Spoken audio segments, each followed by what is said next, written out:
I'll be in charge like a grown-up.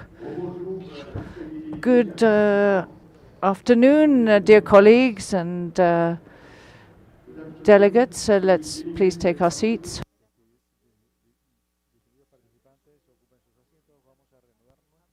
Have a seat, please. Distinguished delegates and participants, please take your seats.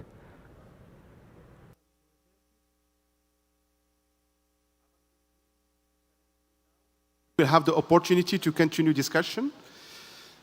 Vous allez avoir d'autres opportunités. You will have another opportunity to continue discussions later, but if everyone could please take their seats.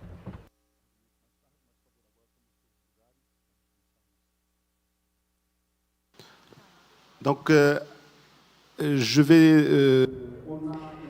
We have a ceremony for the signature of an MOU. I'll give the floor to the Executive Secretary, Ms. Frankel. Please, go ahead, Amy.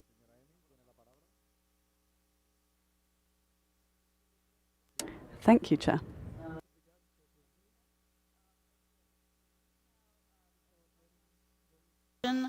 We also like to use our meetings to celebrate signatories of our instruments, and we have a wonderful opportunity right now to welcome a new cooperating partner to one of our MOUs.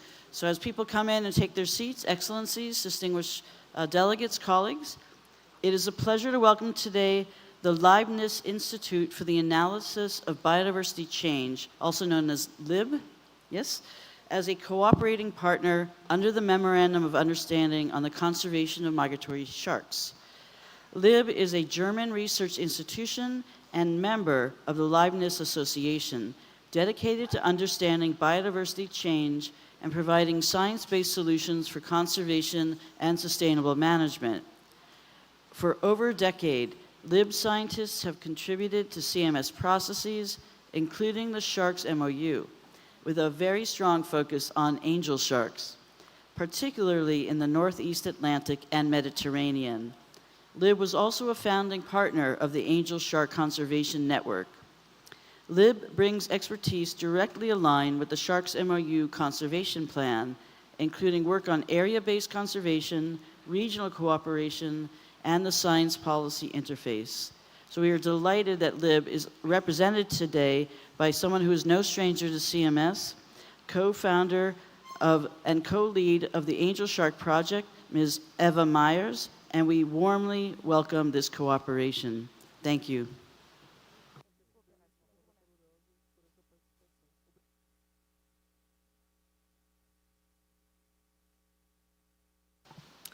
Obrigada.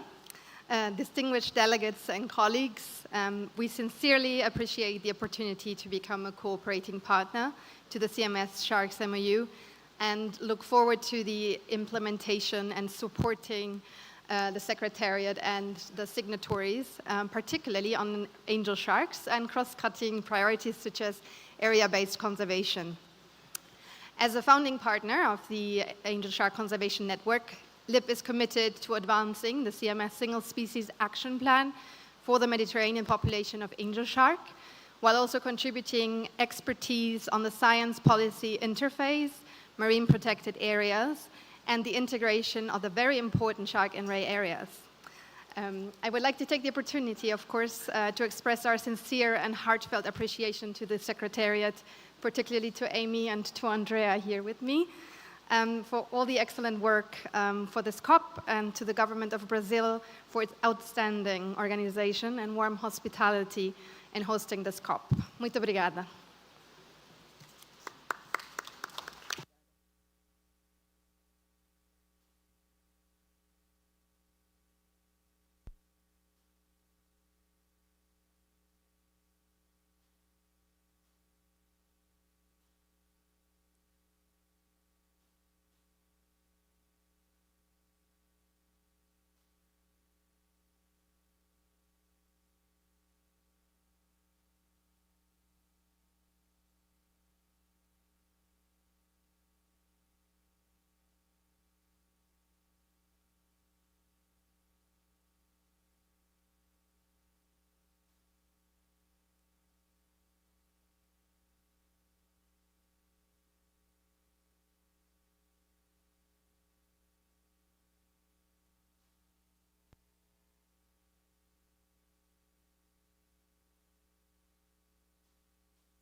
Distinguished delegates, Distinguished delegates, dear participants, we shall now resume the work of the Committee of the Whole, and I know that you are very much aware of the work we have ahead of us.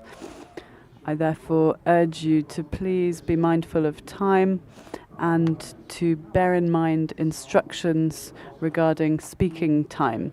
We invite you to be brief and concise in your statements and to be straight to the point. And in the event that you support the document for discussion, please express your support simply without getting into the details of the rationale. On the contrary, if you have amendments to propose, please provide a text. This is what I would suggest in order for us to be efficient, and we do not expect to have a meeting on Saturday because there should be an excursion, but this will greatly depend on how much progress we're able to make. If we're not able to make headway on our agenda, we will have to come back on Saturday. So it's in your hands. If you wish to have a day off on Saturday, then we should be able to take the time off, but otherwise we will have to come back. Now, let us move on to the consideration of the CRPs as announced earlier today. The list should be displayed on the screen. And I shall give the floor to Ms. Melanie from the Secretariat to present these.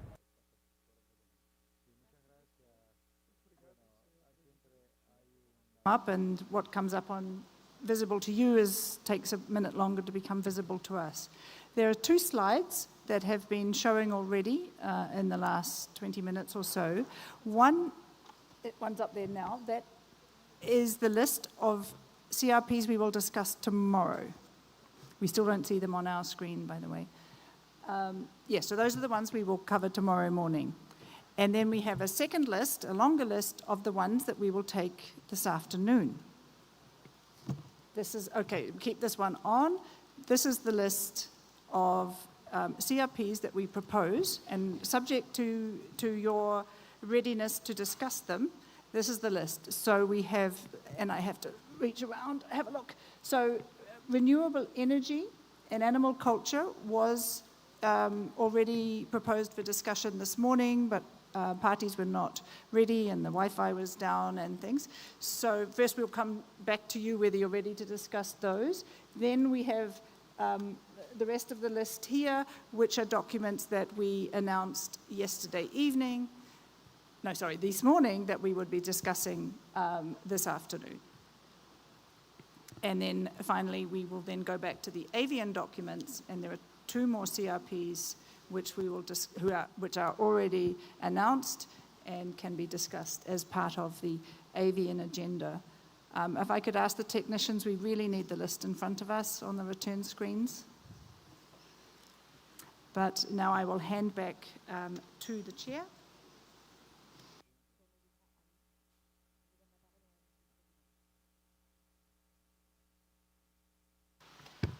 Merci beaucoup. Thank you, Ms. Melanie. Let us now move on to the consideration of the CRPs available. I trust that you have had sufficient time to read through these documents. Let us begin by CRP 28.11 on renewable energy. The floor is open.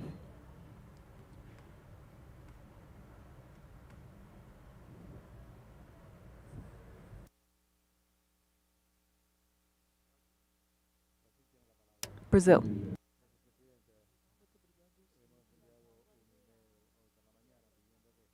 Paragraph number 2, instead of having urges, to change it to encourages. So that would be encourages parties and non-parties, and then the paragraph would continue. Aside from that, we would also like to say that we attach great importance to ensuring that the transition to renewable energy is in a just, inclusive, and environmentally responsible manner, alongside, of course, with the effective protection of biodiversity.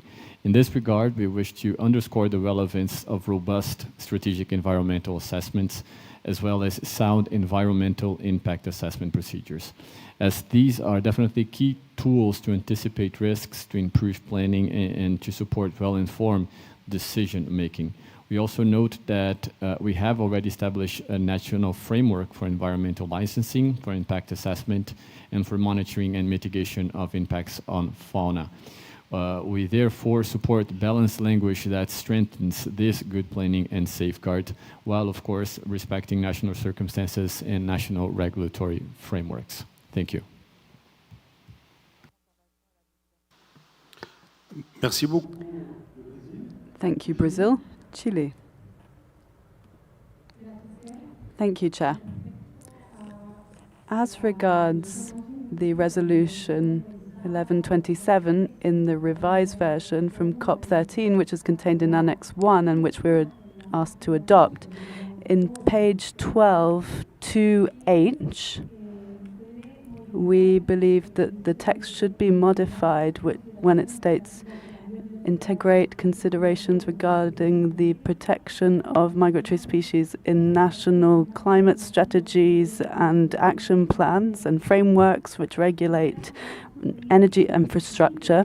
We request that there is an explicit reference to the integration of considerations related to biodiversity and migratory species, and the normative framework refers to biodiversity conservation frameworks, because this will differentiate which ministry is responsible for these matters in our country. This is key in order to ensure that there is no confusion in terms of jurisdiction in our national legislation. Thank you. Thank you very much, Chile. Are there any other requests for the floor?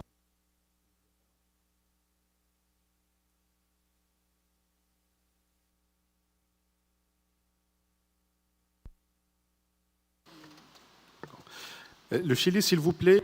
Chile, please, could you read out that text again, slowly?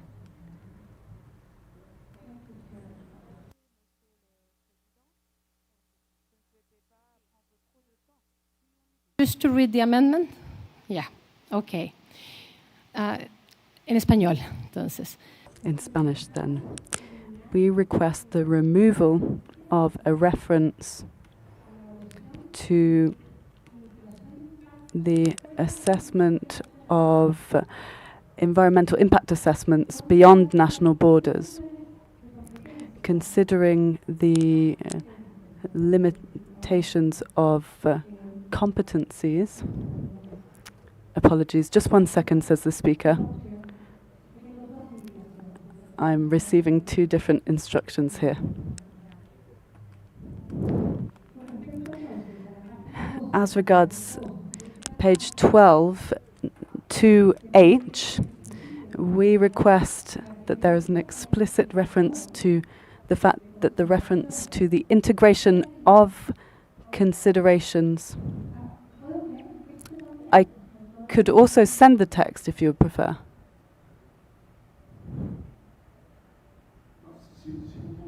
Yes, if you could just begin again. You were reading out the first amendment, page 12, H. Yes. We wish to request that there is a clear explanation that the reference to the integration of considerations related to biodiversity of migratory species in regulatory frameworks are understood as being limited to biodiversity conservation frameworks, because in the case of Chile, a broader interpretation thereof would mean that there might be an overlap among our national institutions. So paragraph H. This specification is key in ensuring the consistency of our national regulatory framework. And I have a second comment, which I can read out, if I may, Chair.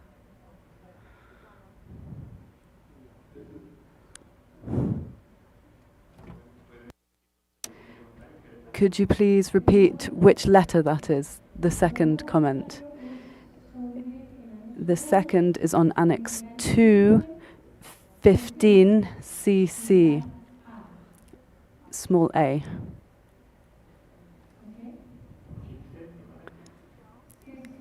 (15cc) A. Should I read out just the amendment that we are proposing? We respectfully request to remove the reference to assessing and mitigating the impacts beyond national jurisdiction, considering the limitations of jurisdiction and the practical implications for parties. We also propose alternative wording when it comes to mapping. We would propose a more specific and operational wording, which actively promotes the use of official mapping tools and detection tools of each party, thereby the reference to nature-safe design, as this is not a reference that we think is particularly well understood.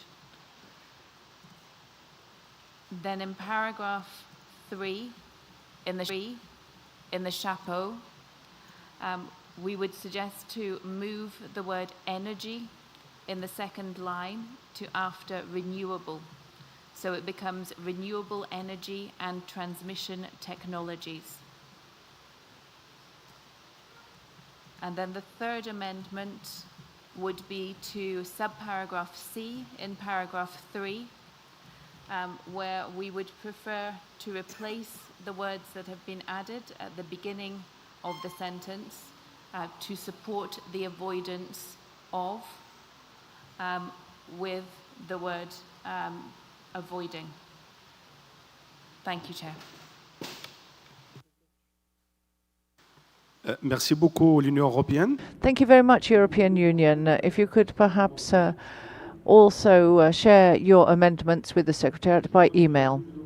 I see there are no further requests for the floor, but it seems that we are looking for a review and revision of the CRP.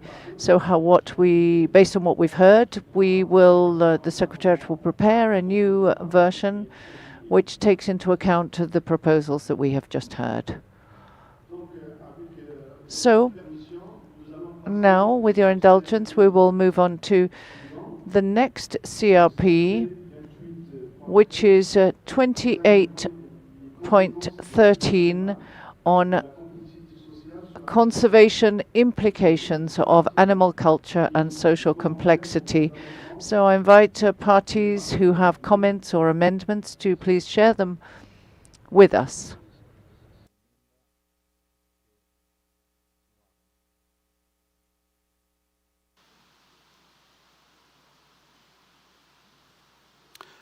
L'Afrique du Sud. South Africa, you have the floor.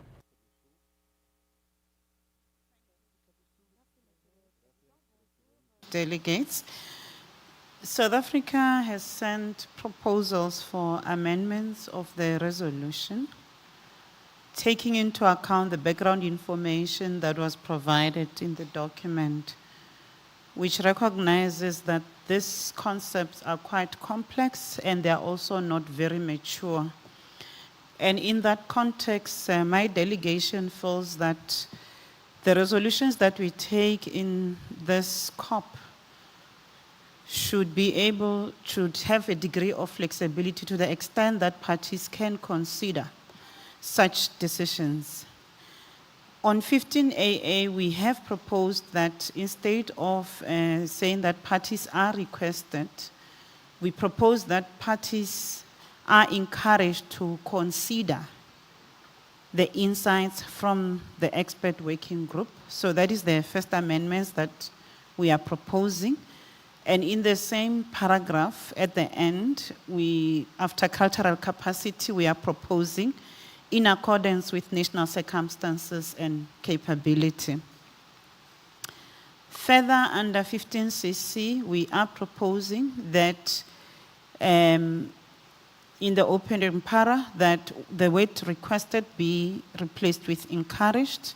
So it will read that the Scientific Council, through its expert working group on animal culture and social learning, subject to availability of resource, is encouraged to, so we replace the word requested and with encouraged. And then under A1, where it's hunting, where guards exist, able to contribute to ecological management.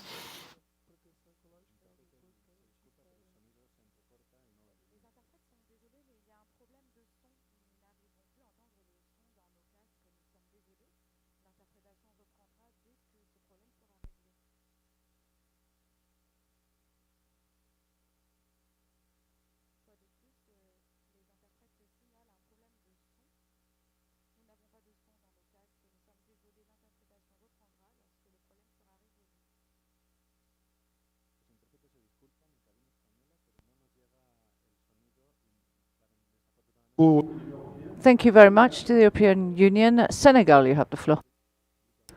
Thank you very much, Chair.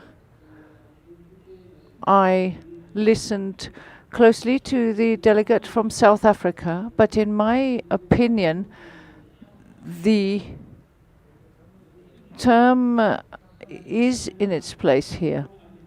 Animal culture corresponds to socially transmitted behavior, not genetically transmitted.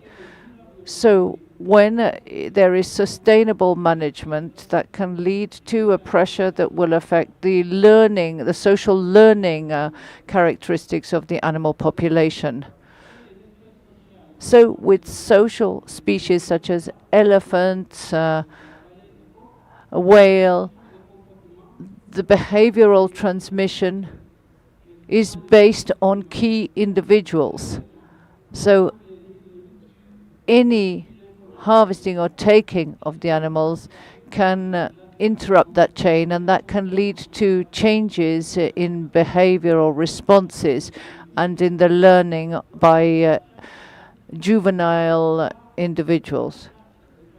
So even if it's long-lasting hunting can be a form of management of wildlife, but if we are not talking about hunting, then we're talking about poaching. So hunting is a form of management, and I am very much in favor that the term hunting be kept here. I carried out a study on eland present in South Africa, and in a private reserve in Banya, I could see that when there's an alert about a predator, it is the older females that set up the first level of protection for the younger specimens. And often with hunting, we see that there's a setup of sustainable hunting. The older individuals, male and females, are targeted, and that causes a problem, because then we don't have the scientific data that is robust enough. If we don't know the social structure of these animals, you will end up with hunting targets that will remove these populations, which means they lose the group memory. The older individuals will no longer be present because they'll be targeted, and the younger specimen will no longer have a way of learning. So I think what is written here is important. Thank you. That's my opinion. Thank you, Senegal.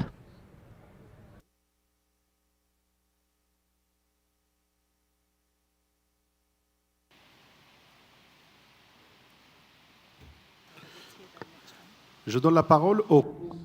I now give the floor to the COP-appointed councillor.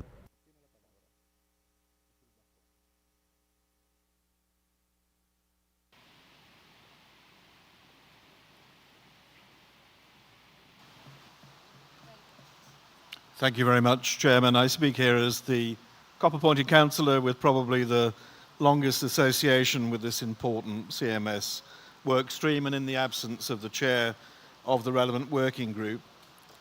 I think it's worth reflecting on the intention of paragraph 15 CC V, which is one that the distinguished delegate of South Africa suggests to amend.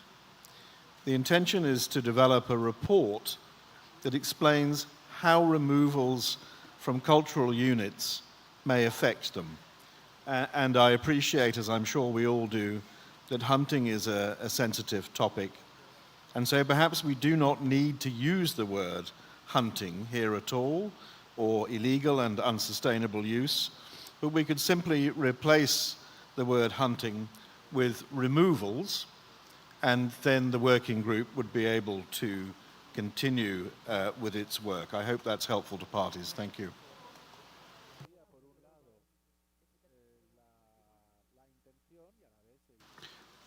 Merci beaucoup, Monsieur le... Thank you very much to the councillor. Zimbabwe, you have the floor.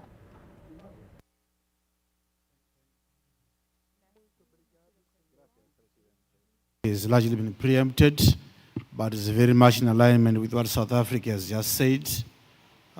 We mustn't view hunting in a negative way at all. We are willing to continue contributing to this paragraph in a way that is acceptable to all parties. But my appeal is what the COP-appointed councillor said: we should avoid the use of the word hunting in this instance. So I'm very much aligned with what South Africa said. Thank you, Chair. Merci beaucoup, Zimbabwe. Thank you, Zimbabwe. United Kingdom, you have the floor.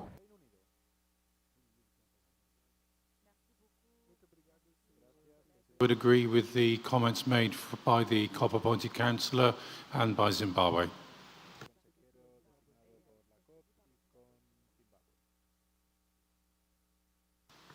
Merci beaucoup, le Royaume.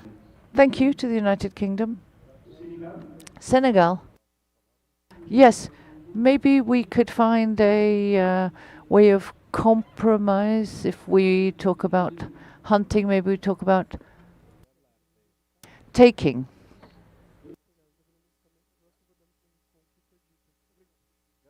Thank you very much. I come back to South Africa. What do you think of this suggestion?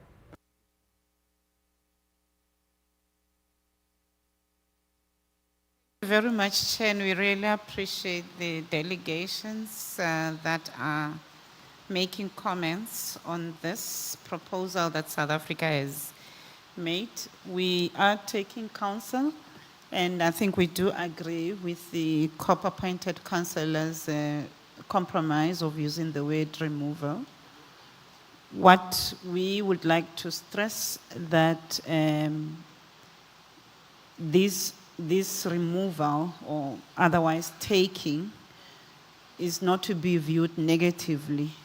The question is, what is its contribution to the conservation of migratory species, which we're hoping that the expert working group will be able to guide in terms of whatever findings that they made in that particular regard.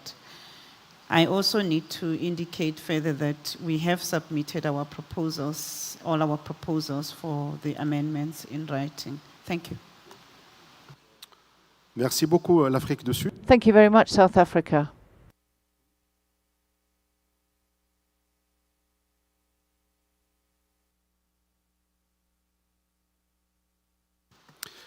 Je donne la parole. I now give the floor to Born Free Foundation.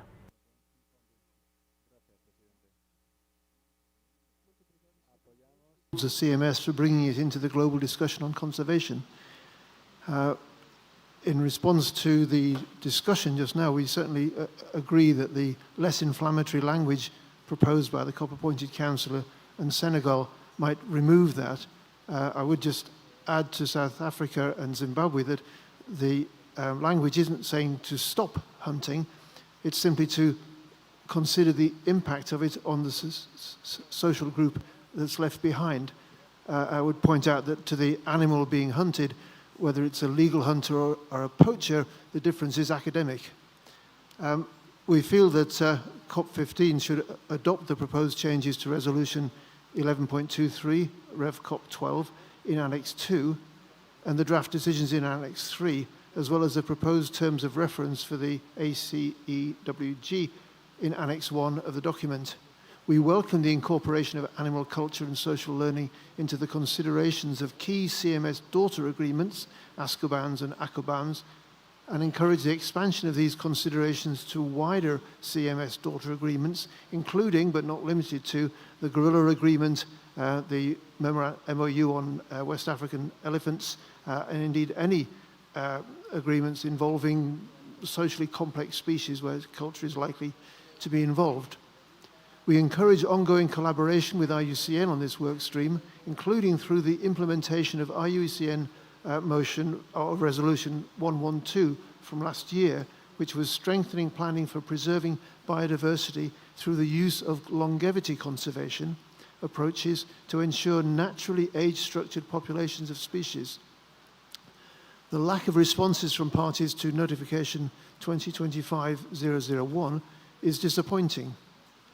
Every effort should be made to encourage parties to implement operative paragraphs 2, 2 bis, 3, 4, 5, and 5 bis of the revised version of Resolution 11.23 by supporting investigations into the conservation implications of animal culture and social learning, applying a precautionary approach by considering cultural processes as relevant for the conservation of all species for which there is evidence for social learning, and paying specific attention to threats, including human-wildlife conflict, and good practices that might S'il vous plaît, si vous pouvez synthétiser. I beg your pardon, if we could please have a bit of a summary.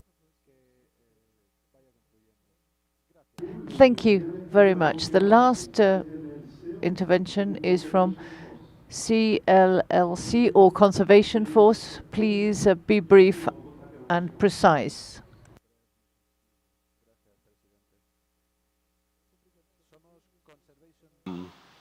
As much as we're generally opposed to this entire concept connected to the longevity motion at the IUCN that's applied across taxa and regions without recognizing any positive impacts, we just simply want to support South Africa and Zimbabwe. First off, the concept we agree is not mature enough to have these actions be requested of the parties. In regards to the line V in 15CCA, we believe that the word impacts needs balance, again, that recognizes possible positive impacts of any use. Certainly support the removal of the word hunting or further definition as suggested by South Africa to be illegal or unsustainable, and recognize those national circumstances on hunting. Thank you.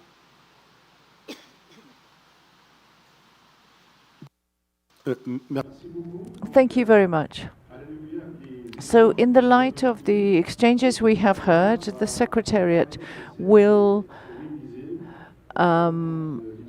prepare a revised CRP, which will take into account what we've heard. I think there's a consensus which is starting to emerge. Senegal proposed a compromise. So I think that will be taken into account to draw up a new CRP, which we will then consider once more.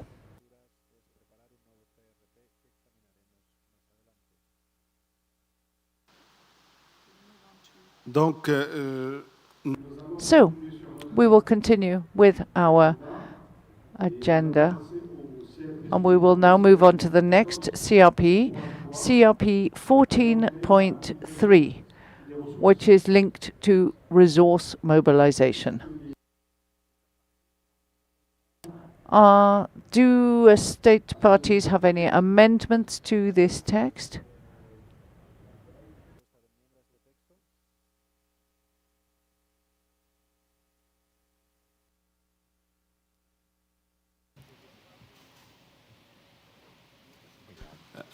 Brazil.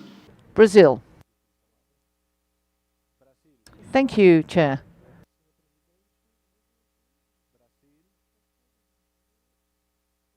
consider deferring consideration on CRP 14.3. We are of the view that there are still outstanding questions in other agenda items, in particular relating to the strategic plan, which we're discussing tonight in the working group, and they go in tandem with the consideration of 14.3.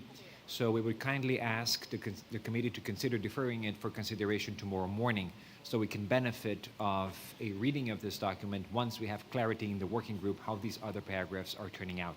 Thank you. Merci beaucoup, le Brésil. Thank you, Brazil. Are state parties in agreement with the proposal that Brazil has just made? Are there any differing opinions?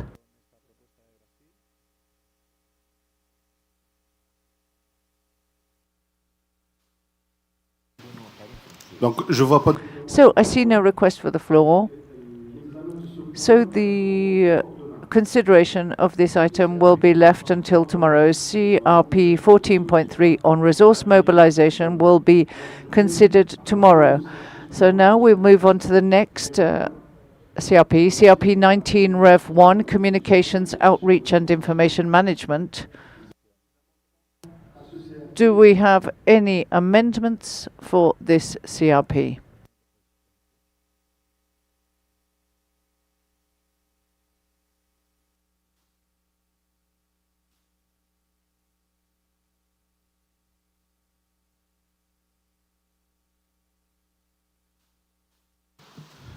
Je vois pas de demande de parole. I see no request for the floor.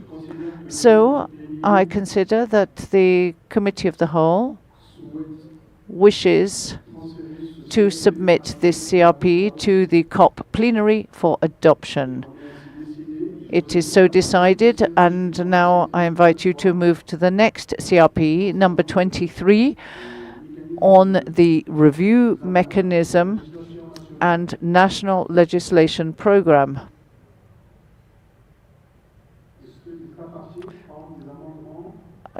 Do states parties have an amendment to this CRP?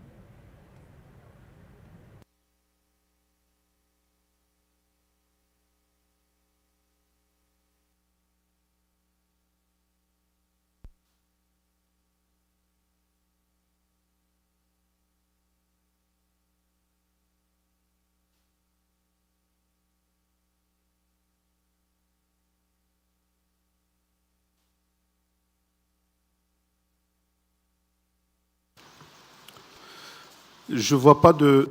I do not see any request for the floor.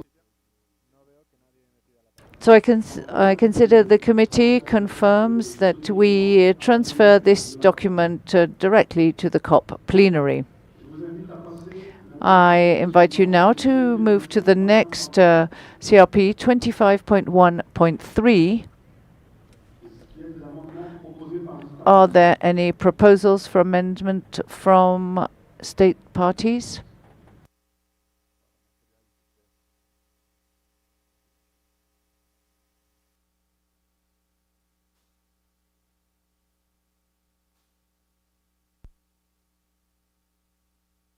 Je vois pas de demande. I see no request for the floor. So the Committee of the Whole confirms that this document will be submitted to the COP for final adoption. I now invite you to move on to the next CRP 25.5 on marine turtles. Are there any amendment proposals from state parties?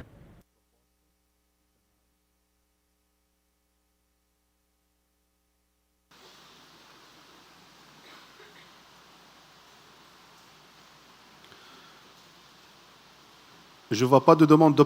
I see no request for the floor. So the document will be submitted to the COP for final adoption.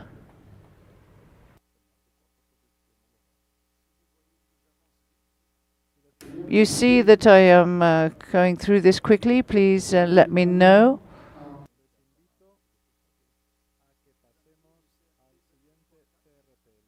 traitant des communautés et des moyens de subsistance. I invite you to 28.4 communities and livelihoods. Are there any amendment proposals on this item? CRP 28.4, the European Union, you have the floor.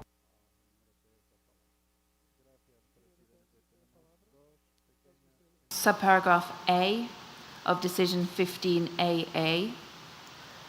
The first is to delete the words joint and innovative before funding proposals so as not to limit the scope of this provision. And the second amendment is in the second line to add the words conservation and before management.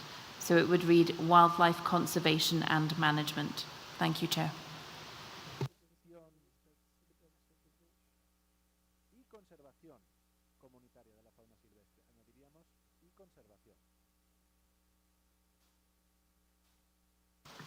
Merci beaucoup, l'Union européenne. Thank you very much, European Union. So we have two amendments there. So I propose that if the other state parties are in agreement with this, we will cover those amendments and then send it straight to the COP.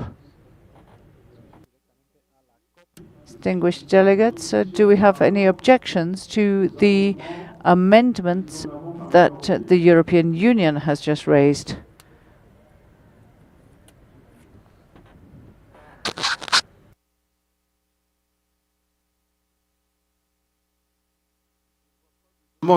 I see no request for the floor, and I see no objections. So I take it that the committee is in agreement with the amendments suggested by the European Union to this CRP. Therefore, I suggest that the Secretariat take into account these amendments and that the document, the CRP document, be sent to the COP plenary for adoption. I see no objections. It is thus decided, and the document will be revised and then sent to the COP. Now we go on to CRP 2810 on infrastructure.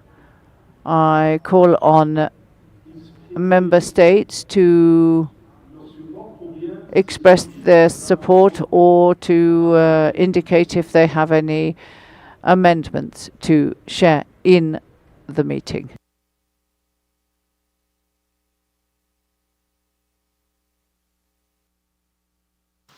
L'Union européenne. European Union, you have the floor.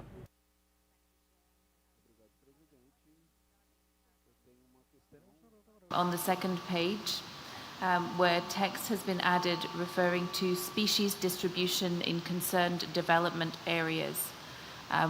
We would welcome understanding this proposal better before we would be able to accept it. Thank you. Merci beaucoup, l'Union européenne. Thank you. The Secretariat has the floor.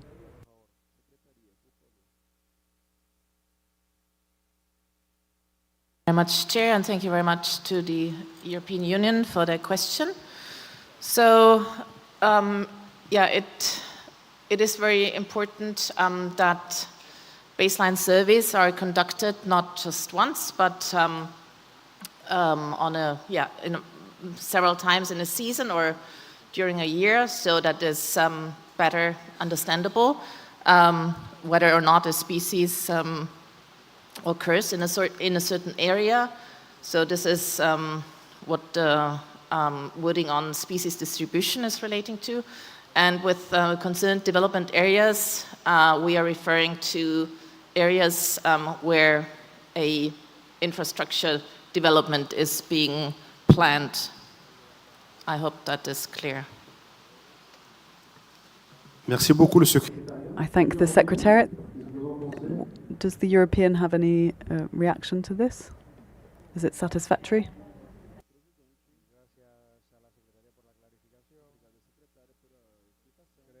Concerned development areas. was the explanation there that was given by the Secretariat was very useful. We don't think that explanation is fully reflected in the text, so it may need a small amendment to fully reflect that. Thank you.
Merci beaucoup, l'Union. I thank the European Union.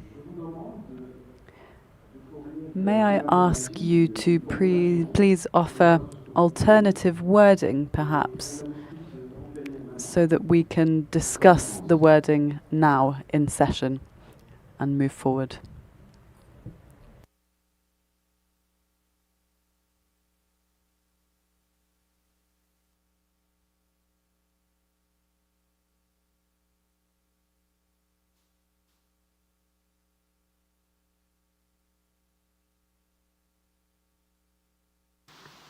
Les équipes techniques, s'il vous plaît. Could I please ask the technical teams to activate the European Union's microphone?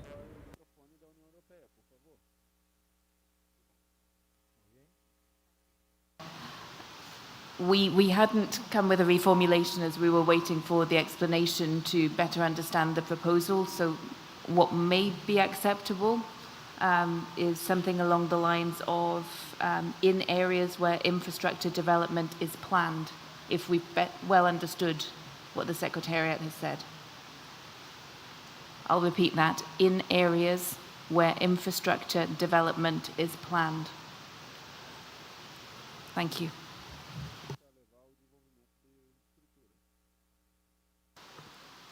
Merci, l'Union.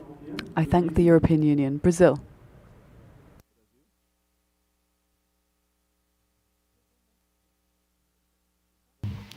We just want to be coherent with the suggestion we made on the resolution. So in the decision 15AA, we would like little a, we would like to revert to the original paragraph, stopping on considerations. Thank you very much. Merci beaucoup. Thank you, Brazil.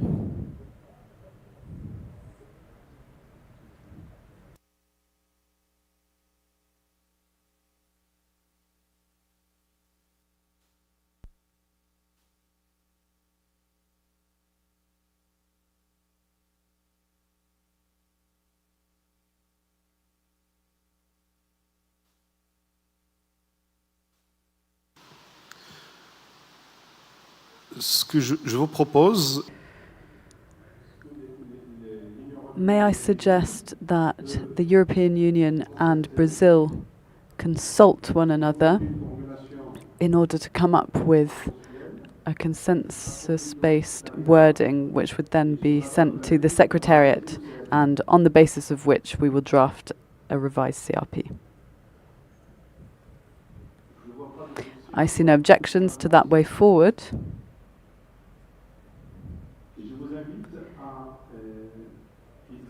So let us move on to CRP 28.14 on multiple systems of knowledge. Are there any proposals for amendments?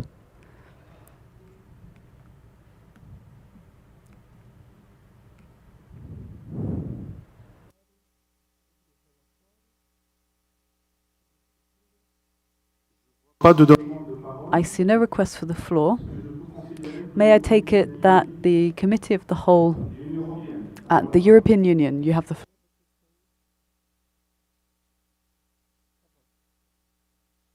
Thank you, Chair. In Decision 15AA, subparagraph B, our preference would be to delete systems in the third line. And in Decision 15BB, subparagraph A, we would prefer to delete the words in accordance with national circumstances. Thank you, Chair.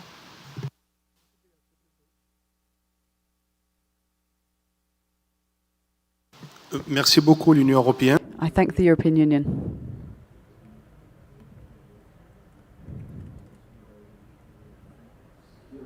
Are there any further requests for the floor or any reactions to what has been proposed by the European Union? Brazil, you have the floor.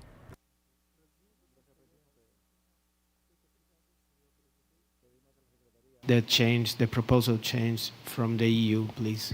Thank you. Merci beaucoup, le Brésil. Thank you, Brazil. Australia, you have the floor.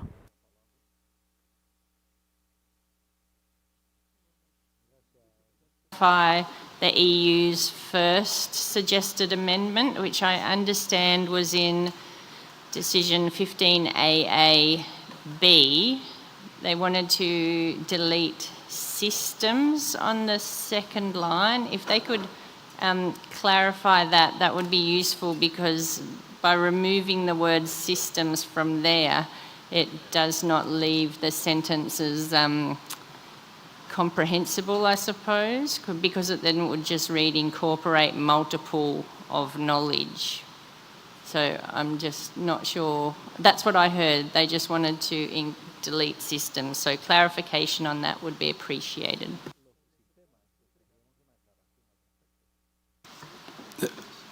Merci beaucoup. Thank you, Australia. The European Union.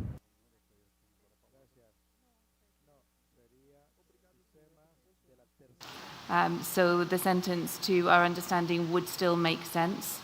We don't feel that there's a need to duplicate the word systems in that second instance as well. Thank you. Merci, l'Union européenne. Thank you, the European Union. Australia, does that satisfy your query? Very well. The Secretariat has the floor.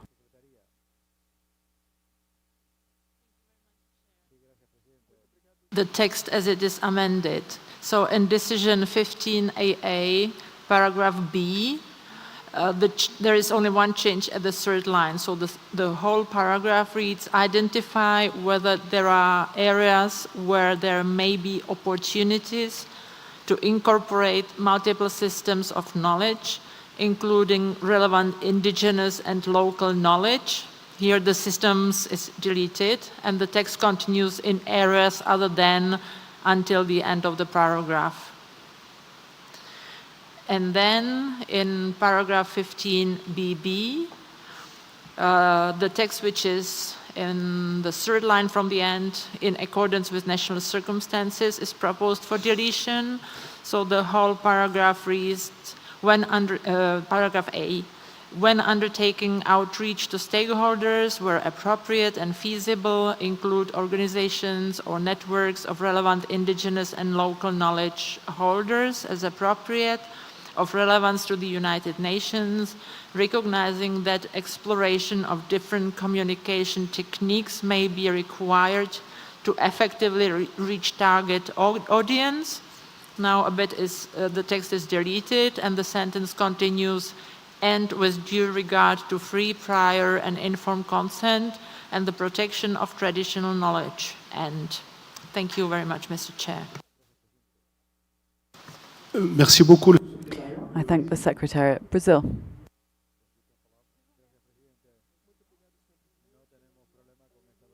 To correct and improve a little bit the text, we should also delete the and after circumstances. after target audiences with due regard to free, prior, and informed consent without the end before it. Thank you. Merci beaucoup. Le Brésil. Thank you, Brazil.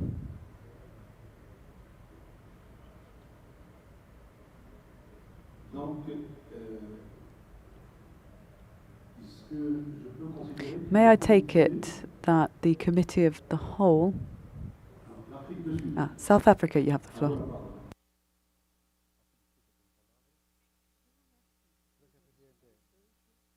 With EU and thankful to the EU and Brazil in respect of improving B. However, on 15BB, our understanding was that the EU was proposing that the word "in accordance with national circumstances" be deleted. We do not feel comfortable with deleting that because it is important that our outreach mechanism are in accordance with our own national circumstances. So South Africa will propose that we retain "in accordance with national circumstances" under 15BBA. Thank you. Merci beaucoup. Thank you, South Africa. The European Union.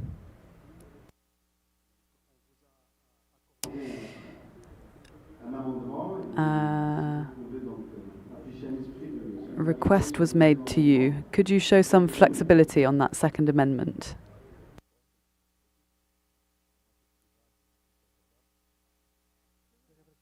We will need to consider this further within our group, so I would ask for more time for discussion. Thank you.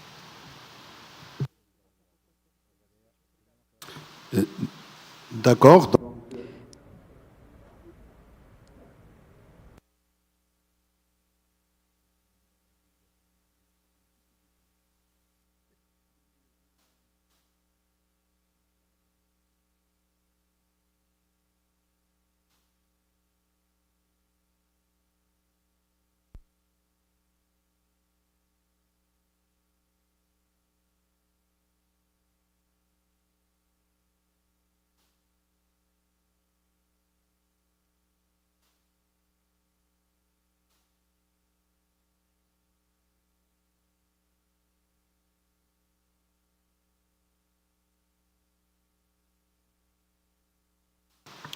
Donc je vous propose.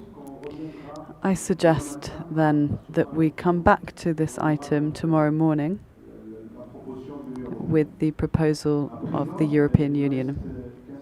Now we have one more CRP to consider, 31.1, on concerted actions. Are there any amendments to propose on this text?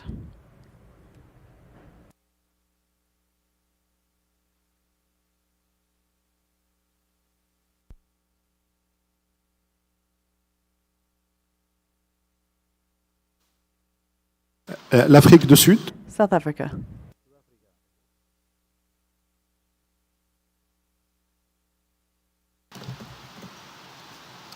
Thank you, Chair, and good afternoon. First, we would also like to thank the discussions that took place in the working group and the guidance of the chairperson and the secretariat. We have got a few amendments, but also acknowledging the importance of the species under this discussion. So South Africa welcomes the proposal for the concerted actions for the different giraffe species that have been articulated. Although the southern giraffe is not formally listed in terms of our national legislation, it is still protected under our sub-national legislation. Because in South Africa, environmental competence is a concurrent function, including that of biodiversity conservation. So this also indicates that the documents also needs to be reviewed so that it captures the correct information in terms of how information from particular countries have been captured. So while the giraffe population are declining across Africa, South Africa, however, tells a successful different story with its population, and through this mechanism, the species will benefit from the concerted action, which we can share the best practices in terms of how well we have done in the country. In South Africa, large mammals live across a continuum from captive to completely free-ranging, small and confined areas to large expansive. S'il vous plaît. Please, South Africa, could I ask whether you are referring to CRP 31.1?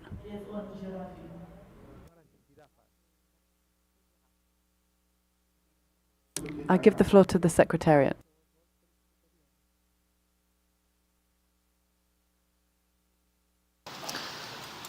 Thank you very much, South Africa, for your intervention. Actually, this is not the right agenda item to make this intervention under. It would be more appropriate if you could come back when we discuss the proposal for the concerted action for the giraffe under agenda item 31.3.5. Thank you. Merci le secrétariat. Thank you to the Secretariat. South Africa, is that clear? Thank you very much, South Africa. Australia has the floor.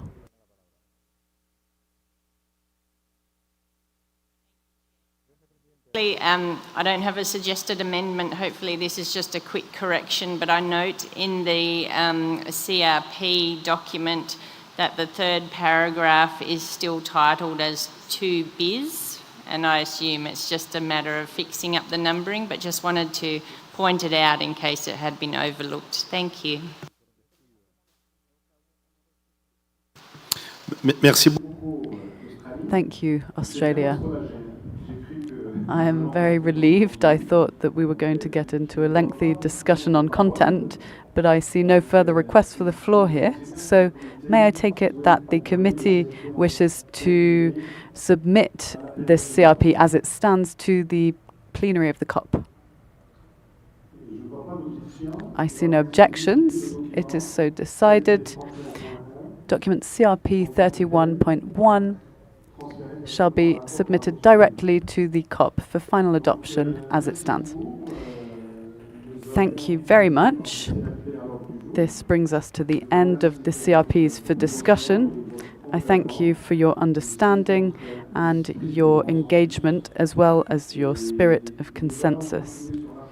And now we will continue working our way through the agenda, but before doing so, I will give the floor to the Secretary.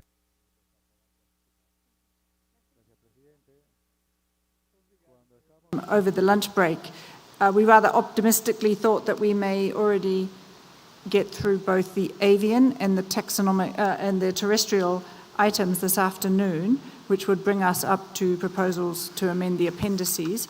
And we thought if we get to that point, it might be better that we stop and then consider the reports back on concerted actions at the end of the day when we're tired. So if we finish terrestrial this afternoon, we would go on to reports on on concerted actions. That's 31.2. And then we would start the proposals to amend the appendices fresh in the morning. But let's see, maybe we will take longer to get through the avian and terrestrial items than I'm hoping. So we'll come back to this once we've finished the terrestrial items this afternoon.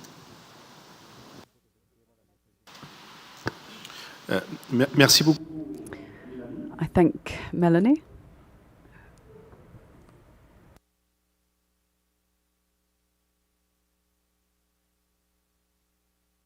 Donc, distingués délégués, chers participants. Distinguished delegates, dear participants, may I invite you to now consider item 26.5 on the action plan for migratory land birds in the African-Eurasian region. I invite the Secretariat to introduce the document. You have the floor.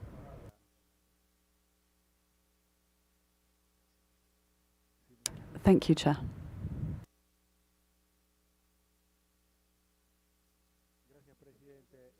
On Action Plan for Migratory Landbirds in the Africa-Eurasian Region, MLAP, was prepared by the Secretariat. The discussion on the document has taken place in the Avian Working Group, and the CRP is now available. This document contains two annexes. Annex 1 contains draft amendments to Resolution 11.17, Rev COP15, Action Plan for Migratory Landbirds in the Africa-Eurasian Region, MLAP, and Annex 2 contains draft decisions directed to parties, intergovernmental and non-governmental organizations, the Scientific Council, and the Secretariat. The document was reviewed by the Scientific Council and has an addendum, where the Scientific Council comments and recommendations to the COP are provided. There is also a related information document, INF 26.5, which contains the program of work of the Working Group of the Africa-Eurasian Migratory Landbird Action Plan 2026-2032. The Conference of the Parties is recommended to adopt the draft decisions, the draft amendments to Resolution 12.12, Rep COP14, contained in Annex 1, and adopt the draft decision as contained in Annex 2. Thank you.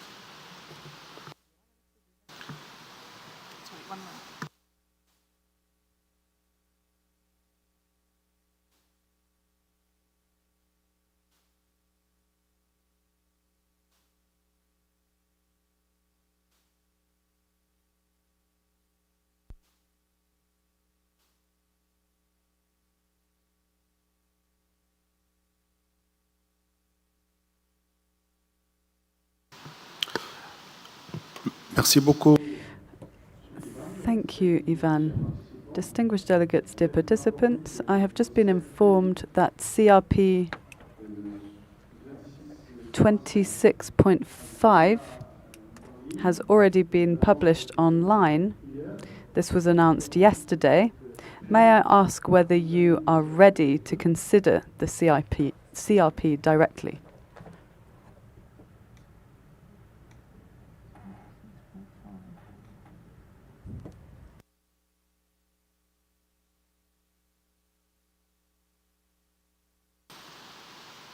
Je comprends que May I take it that you agree that we may consider the CRP directly now?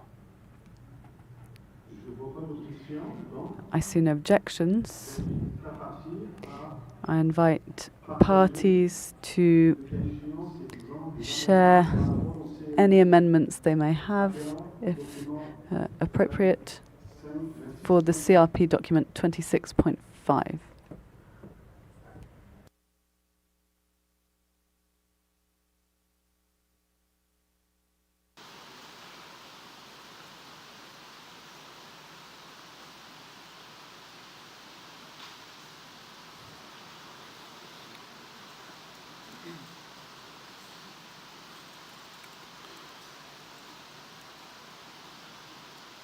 Est-ce que vous avez besoin de... Do you require more time to read through this document, or shall I take it that you have no amendments to propose on this?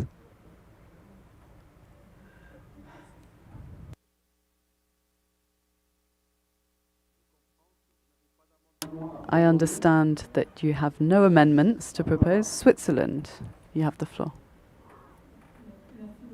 Thank you, Chair.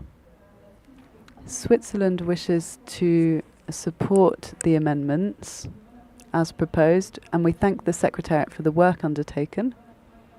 We also thank the Swiss Ornithological Station as coordinator of the AMLAP working group. Thank you. Thank you very much, Switzerland. I'm relieved.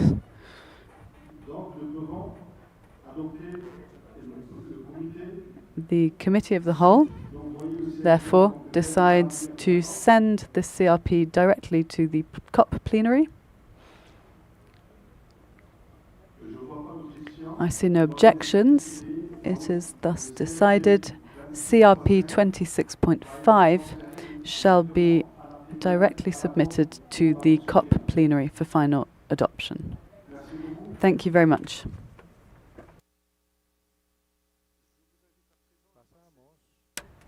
Now, let us move on to the next item of the agenda, item 26.6, on the conservation of African Eurasian vultures. Mr. Umberto, can I ask you to please introduce the document?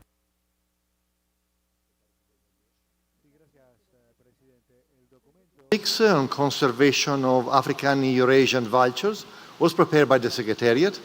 The discussion on the document has taken place at the Avian Working Group and a CRP is published. The document contains one annex, which contains draft decisions directed to parties, non-party range states, intergovernmental and non-governmental organizations, and the Secretariat.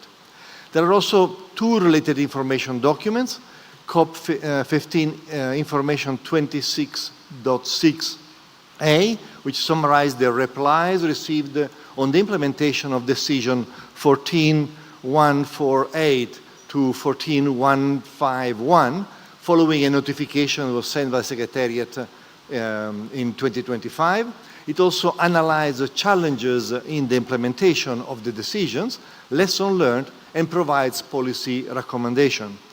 The information document 26.6b contains a summary of the West African Vulture Conservation Action Plan in 3 languages. The Conference of the Parties is recommended to adopt the draft decisions contained in the annex of this document. Thank you, Chair. Merci beaucoup. Thank you very much, Mr. Umberto. So, distinguished delegates and dear participants, we'll move ahead in the same way. The CRP is available. It has been published. I hope you have had the time to see it. And I propose that we review that directly. And if there are amendments to be proposed, please let us know.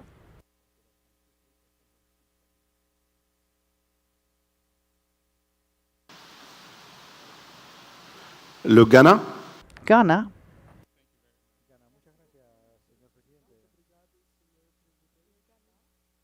The decision on the conservation of African Eurasian vultures. Vulture population in Ghana has declined significantly, and we are in strong support of this decision. Thank you. Merci beaucoup. Le Ghana. Thank you very much, Ghana. Senegal. Senegal, just as Ghana, also supports this draft decision, and I would just like to recall that last month we validated a national plan for vulture conservation. Thank you, Senegal. Burkina Faso.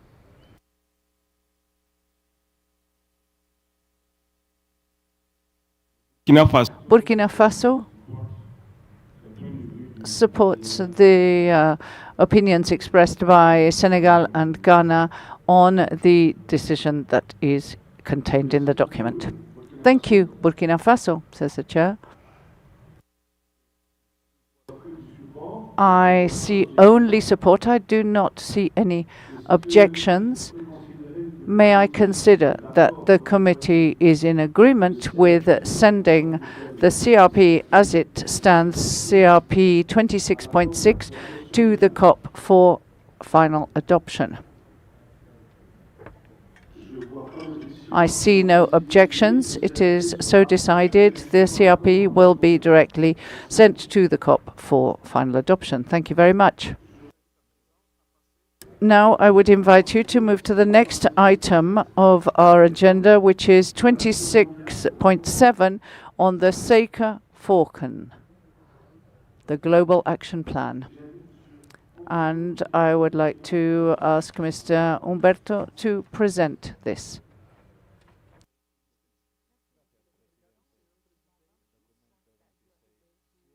CHERUG Global Action Plan was prepared by the Secretariat. The discussion on the document is taking place in the Avian Working Group. So the CRP will be ready later today, most likely. This document contains 3 annexes. Annex 1 is a draft amendments to Resolution 1118, Rev COP14, the Seca Falcon Global Action Plan. Annex 2 contains draft decision directed to parties and to the Secretariat. And Annex 3 contains a proposed CMS decision-making structure for the conservation and adaptive management of the Saker Falcon developed by the Saker Falcon Task Force. There are three related information documents, information COP15, information 26.7a, which contain a legal analysis on the consistency of the development and implementation of an adaptive management framework for the Saker Falcon. The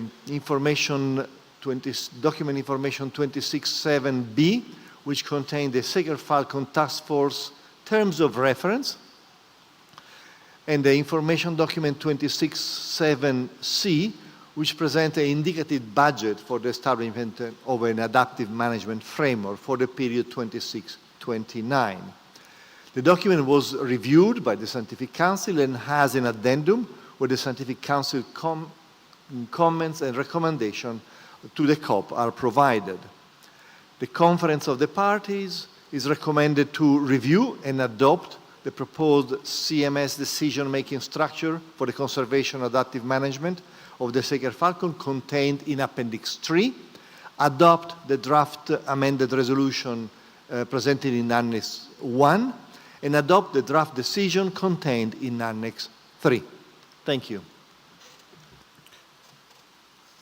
Merci beaucoup. Thank you very much, Mr. Umberto. The floor is open.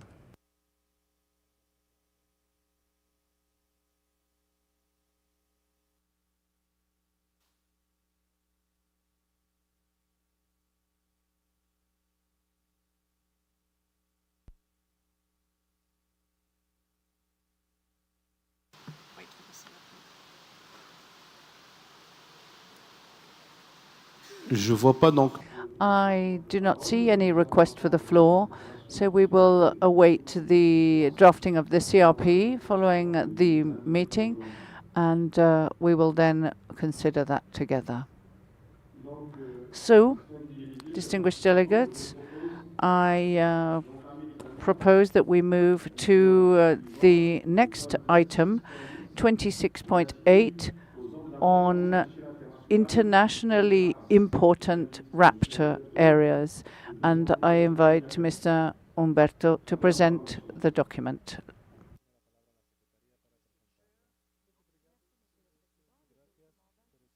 Internationally important raptor areas was prepared by the Secretariat. The discussion on the document has taken place at the Avian Working Group, and the CRP, again, is available online. The document contains two annexes. Annex 1 contains a draft resolution called Internationally Important Raptors Areas of IIRAS. Annex 2 contains the draft decision directed to parties, intergovernmental and non-governmental organizations, the Scientific Council and the Secretariat. The document was reviewed by the Scientific Council and has an addendum where the Scientific Council's comment and recommendation to the COP are provided. The Conference of the Parties is recommended to adopt the resolution contained in Annex 1 of this document and adopt the draft decision contained in Annex 2 of the same document. Thank you, Chair.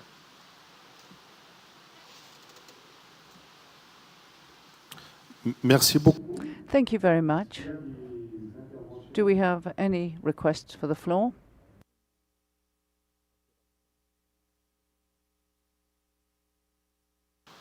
Distinguished delegates and colleagues, since the CRP is being prepared and we are planning to consider it tomorrow, I suggest we move to the next item on our agenda.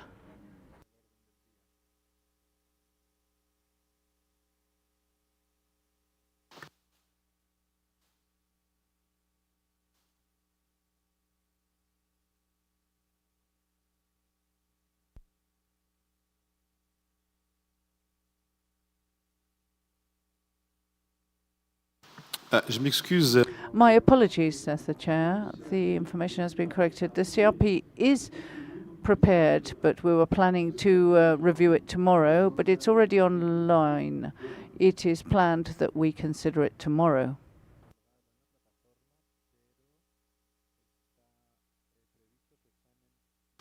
Avec votre permission, With your indulgence, we will move on to the next item, 27.1, on the joint CITES CMS African Carnivores Initiative, and I would call Ms. Clara to introduce this. Thank you.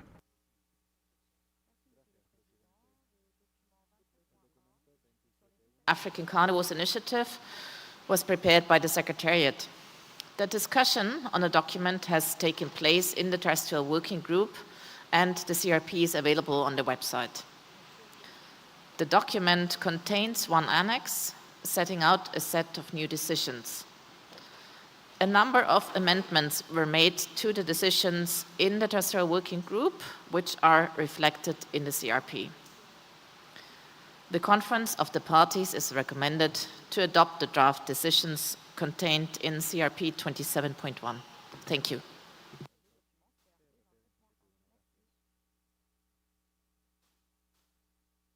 Merci beaucoup. Thank you very much, Ms. Clara. Are there any requests for the floor?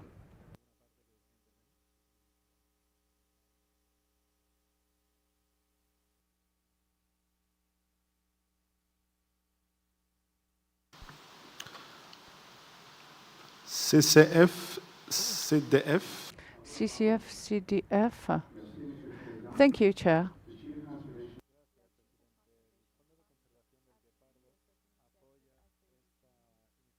Provides a policy framework that validates our own objectives, provides useful guidance for our activities and initiatives, and has the potential to serve as a useful platform for collaboration.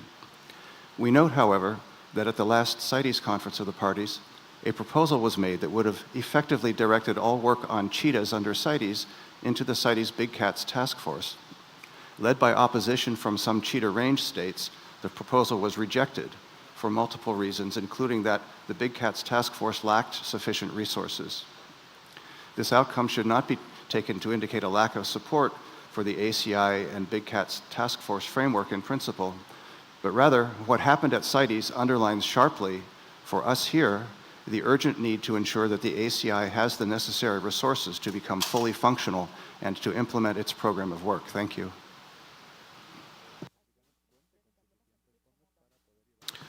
Merci beaucoup. Thank you very much. I see no further requests for the floor, and since the CRP is being prepared, I suggest that we return to this once it is available, so that we can consider it further.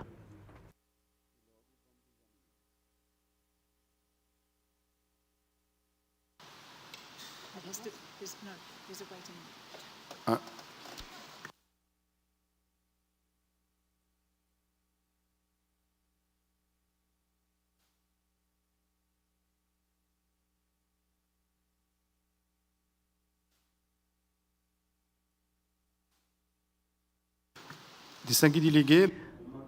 Distinguished delegates, I have new information telling me that the CRP is available, but since it has not been indicated to you, we will review it tomorrow. So now I suggest we move to the next item, 27.2, on Sahelo-Saharan megafauna, and I would like to invite Ms. Farisa to present and introduce this.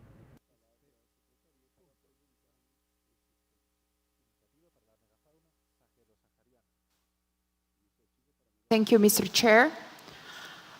The document 27.2 on the Sahel-Saharan Megafauna Initiative was prepared by the Secretariat. The discussion on the document has taken place in the Terrestrial Working Group, and the CRP is available on the website. This document contains one annex setting out a set of new decisions. A number of amendments were made to the decision, which are reflected in the CRP. The Conference of the Parties is recommended to adopt the draft decisions, which are reflected in the CRP.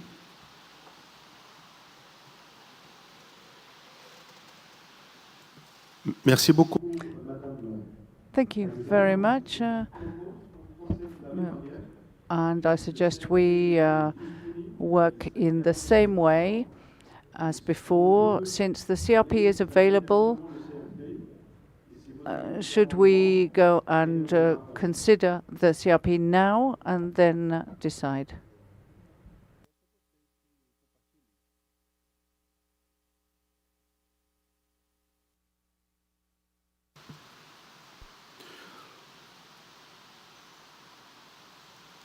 Je vois pas de demande de... I see no request for the floor. May I consider that the committee is in agreement that we transfer the CRP as it is to the COP plenary for adoption?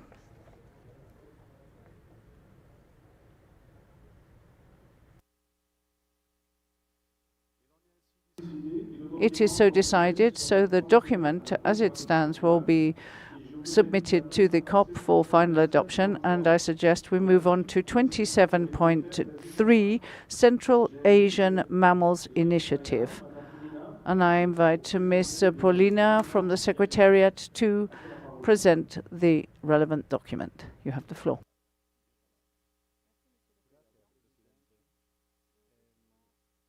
.3 was prepared by the Secretariat. The discussion of the document has taken place in the Terrestrial Working Group, and the group supported the document without proposing any amendments. This document contains two annexes. Annex 1 contains the proposed amendments to Resolution 11.24 Rev COP15, and these include revisions to the text of the resolution which incorporate up-to-date information, as well as an annex to the resolution containing the work program for the Central Asian Mammals Initiative for the period 2026-2032. The new work program is proposed to replace the current work program 2021-2026. The work program was developed through a two-step process consisting of a technical workshop for KAMI hosted by Germany and the third range states meeting for KAMI hosted by Uzbekistan, during which the draft work program was discussed and endorsed by the range states.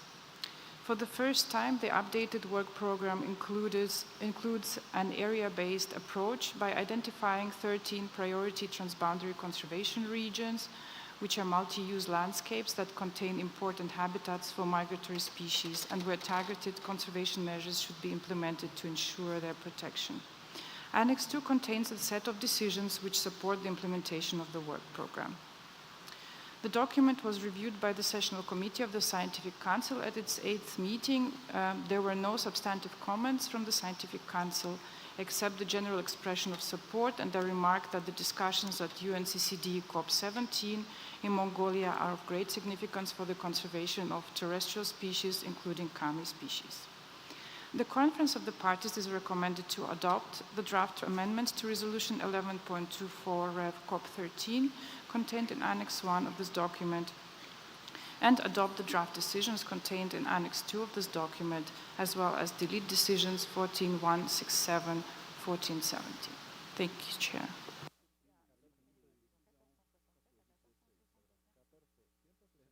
Merci beaucoup, Madame. Thank you very much. The floor is open.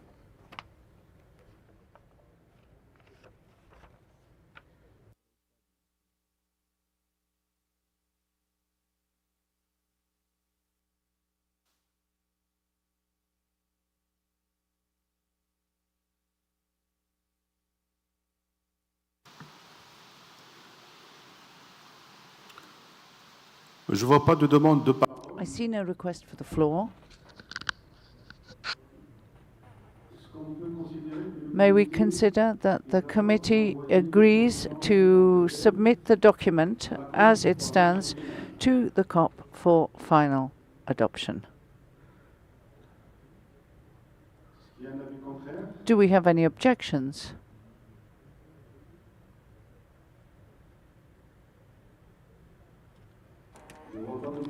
I see no objections. It is so decided and it will be submitted to the COP for adoption.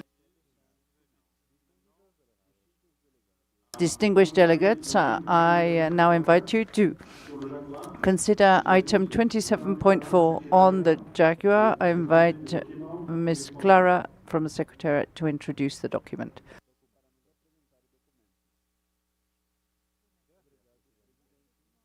.27.4 Ref 1 on Jaguar was prepared by the Secretariat. The discussion on the document has taken place in the Terrestrial Working Group, and the CRP is available online. The document contains 3 annexes. Annex 1 contains the Regional Action Plan for Jaguar Conservation. Annex 2 contains amendments to Resolution 14.14 on Jaguar. And Annex 3 contains a set of new decisions. The document was reviewed by the Scientific Council and has an addendum where the Scientific Council's comments and recommendations to the COP are provided. All comments made by the Scientific Council were recommended by the working group to be reflected in the CRP. The Conference of the Parties is recommended to take note of the Regional Action Plan for Jaguar Conservation contained in Annex 1 and adopt the draft amendments to Resolution 14.14 and the new set of decisions, both contained in CRP 27.4. Thank you, Chair. Merci beaucoup. Thank you very much, Ms. Clara. Distinguished delegates and participants, since the CRP is available online, but it has not been previously announced, I would propose that we look at the CRP tomorrow straight away for this agenda item. First of all, I will give the floor to Pantera.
L'Union européenne a la parole. The European Union, you have the floor.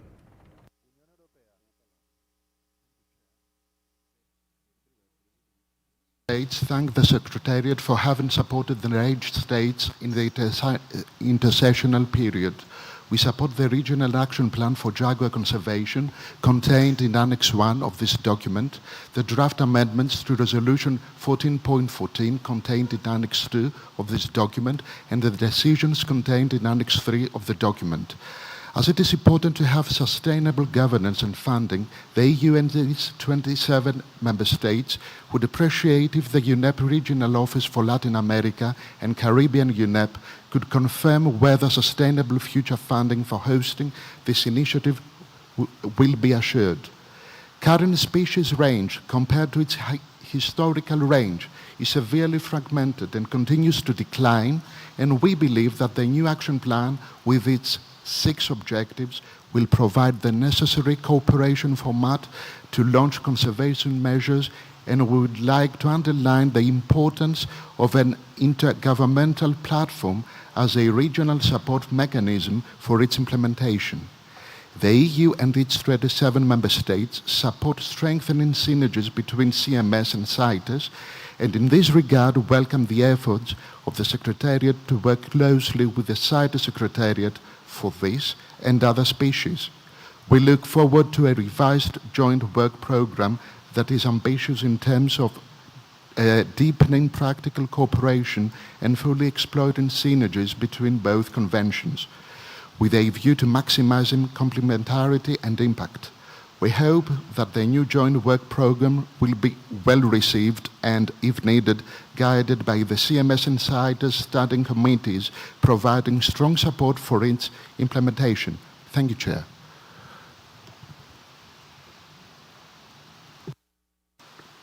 Merci beaucoup.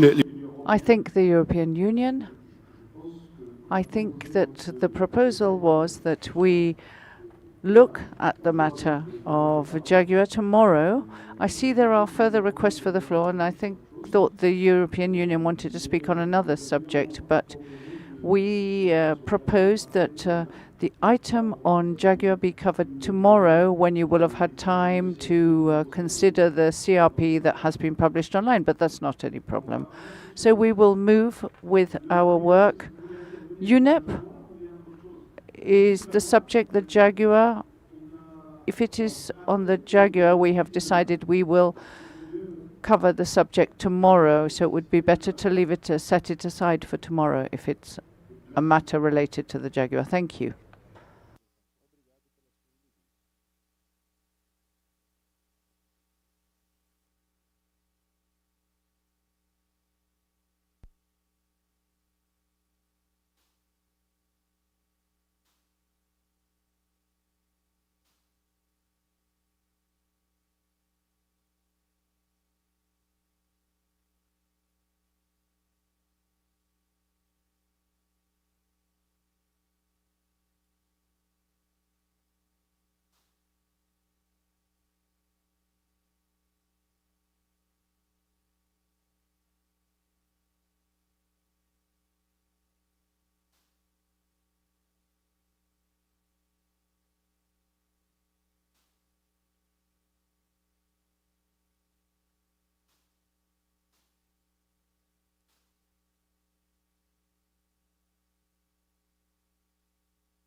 If you beg my indulgence, parties, I did suggest earlier that we might move on to concerted actions, but given that we've finished avian and terrestrial in good time, and we have more than an hour left, I wonder whether you would rather we carry on with the proposals for amending the appendices as proposed in the annotated agenda.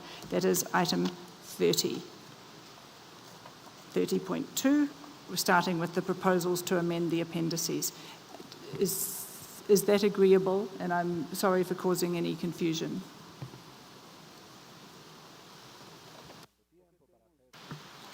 Merci beaucoup le secrétariat. I thank the Secretariat. So we will continue to our already established agenda. So we will move to consider the section on appendices, item 30 on proposals to amend the appendices 1 and 2 of the Convention. We'll start with 30.2 linked to proposals to amend the appendices 1 and 2 of the Convention, and I would invite Ms. Dagmar from the Secretariat to present document 30.2. You have the floor.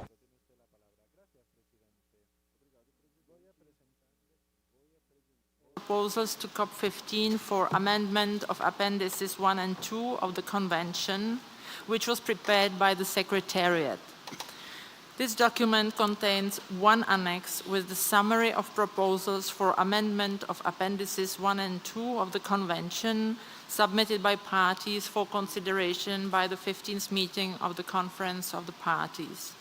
The proposals to amend the CMS appendices are contained in documents 30.2.1 Ref 1 until 30.217, which will be considered separately from this document.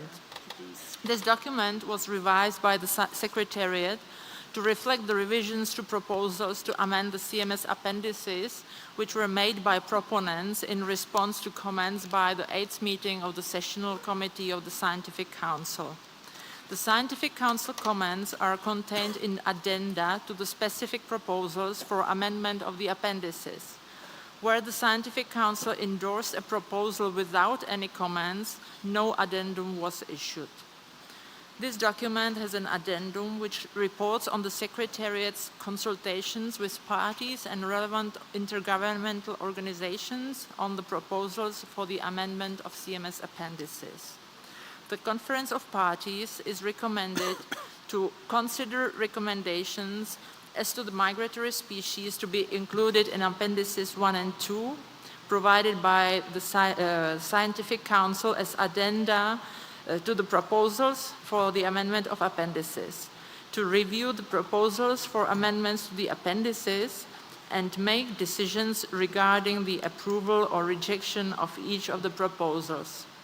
The Conference of Parties is invited to note this document. Thank you very much, Mr. Chair. Merci beaucoup.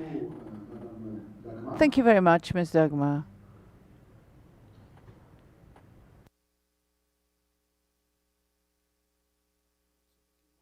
So this document is purely for introductory purposes. So with your indulgence, I suggest we move to the amendment proposals that have been submitted by state parties. And I would invite us to start on 30.2.1, which is the proposal for the inclusion of the populations of cheetah, Asanix jubatus of Zimbabwe, on Appendix 1 and 2 of the Convention. I would like to invite Zimbabwe to introduce the document. You have the floor.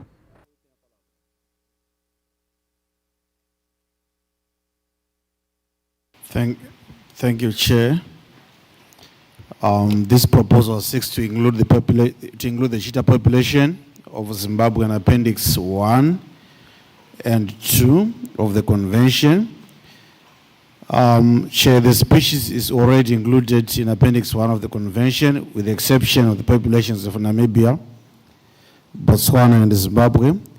It's also important to note that most of the cheetahs in the Southern African population are part of a transboundary population covering Angola, Botswana, Namibia, South Africa, Zambia, Mozambique, and Zimbabwe.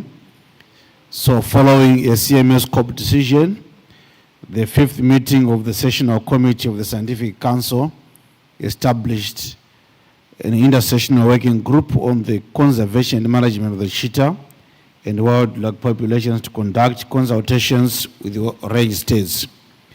Consultations were done, including reviewing a report that was prepared by a group of cheetah experts on a study commissioned by the CMS Secretariat, which reflected a significant decline due to large-scale land use changes and habitat loss of the Zimbabwe cheetah population.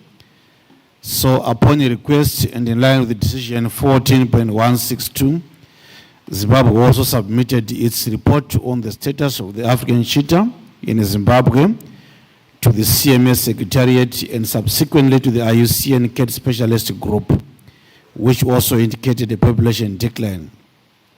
So having considered all the reports, the Scientific Council submitted its recommendations to the 56th meeting of the Standing Committee. The 56th meeting of the Standing Committee subsequently approved the recommendation from the Scientific Council to list the cheetah populations. Hence, it is on this basis that this listing proposal is made of listing the species in both Appendix 1 and number 2. I may also wish to highlight to the House that Zimbabwe is also does have an existing cheetah management plan and plans to reintroduce the species in identified parts of the country, especially in protected areas. Thank you, Chair. Merci infiniment. Thank you very much, Zimbabwe. Senegal. Thank you, Chair. We thank Zimbabwe for this proposal for the inclusion of cheetahs in appendices 1 and 2 of CMS. This species, as you know, remains vulnerable to fragmentation of habitat, pressure, and isolation of populations. Its ecology depends on vital ecosystems and requires strengthened transboundary cooperation. In addition, disruptions to learning of young cheetahs are essential to their survival. This is why we support this proposal, which will seek to strengthen the preservation of the species. Thank you very much, Chair. Thank you, Senegal. Algeria, you have the floor.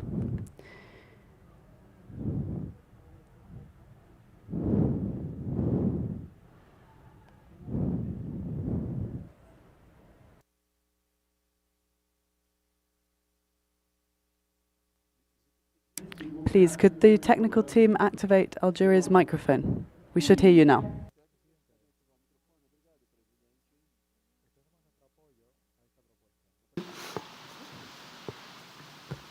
Merci beaucoup. Thank you, Algeria.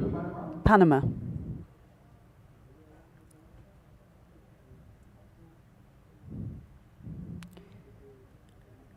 Thank you, Chair. Panama strongly supports the inclusion of cheetahs from Zimbabwe, Acinonyx jubatus, in appendices 1 and 2. This species faces severe threats of loss of habitat, as well as wildlife-human conflict, as well as severe fragmentation, which jeopardizes its ecological connectivity. Despite efforts, its populations have been reduced, and current measures are therefore insufficient. The inclusion in Appendix 1 and meets the urgency of its state of conservation, whereas Appendix 2 listing will ensure international cooperation to protect it through managing illegal trade and strengthening its protection across its range. We believe that this is consistent and responsible and will ensure that one of the last bastions of the cheetah in Africa benefits from the necessary international support to ensure its long-term survival. Thank you. Thank you, Panama. I invite distinguished delegates, when expressing support for these proposals, to not go into detailed explanations of the rationale. Simply express your support, if so. Thank you. Brazil.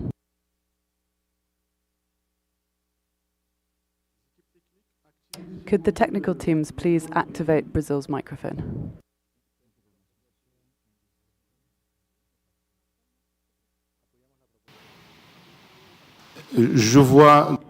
I see other requests for the floor. I see that there is a tendency to support this proposal. May I ask whether there are any parties opposing this proposal, as the overall tendency in the room seems to be leaning towards support for this proposal.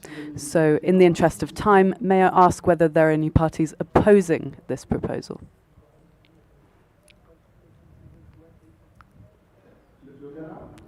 Ghana, you're requesting the floor?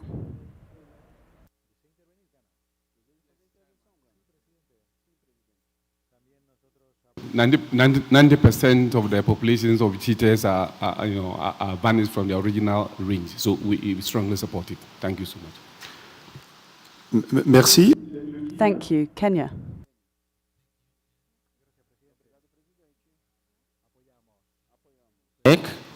That upon the adoption of the proposal, and though Namibia and Botswana are not members of the CMS, they are encouraged to cooperate with the 45 African Carnivore Initiative range states to implement the concerted action for the cheetah. Thank you, Chair. Merci beaucoup, Thank you, Kenya. The European Union.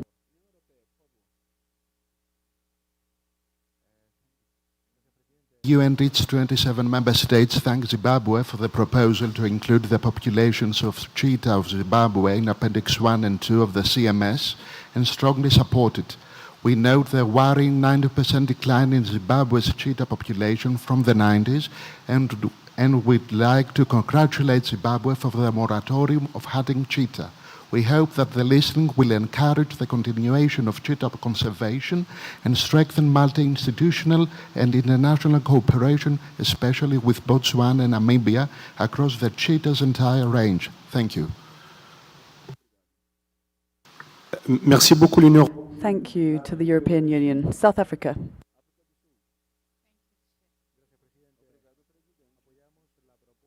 States and those that have got cheetah population. We have the best practice approach in meta-population management in South Africa and are already supporting other range states in expansion in terms of the export program that we have in cheetah management. And we take it that this decision will be able to assist Zimbabwe in ensuring that the populations are stable and growing. Thank you. Merci beaucoup. I thank South Africa. CCF CDF. Thank you, Chair.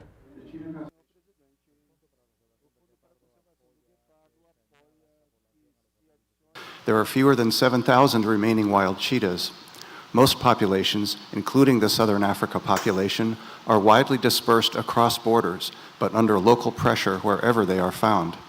This means governments of cheetah range states need to take action on a country-by-country basis to protect the cheetahs within their borders, and we commend Zimbabwe for taking this important step. We also commend the Scientific Committee and the IUCN Cat Specialist Group for their good work that helped make a convincing case for listing Zimbabwe's cheetahs. We urge all parties to support this proposal, which will provide an immense benefit to cheetahs in Zimbabwe and the wider Southern Africa region, and to the species as a whole. CCF also welcomes the conclusion in paragraph 7.3 of document 30.2.1 Rev 1 that there is a clear need for the development of concerted action for cheetahs. Thank you. Merci beaucoup. Thank you. Distinguished delegates. Saudi Arabia.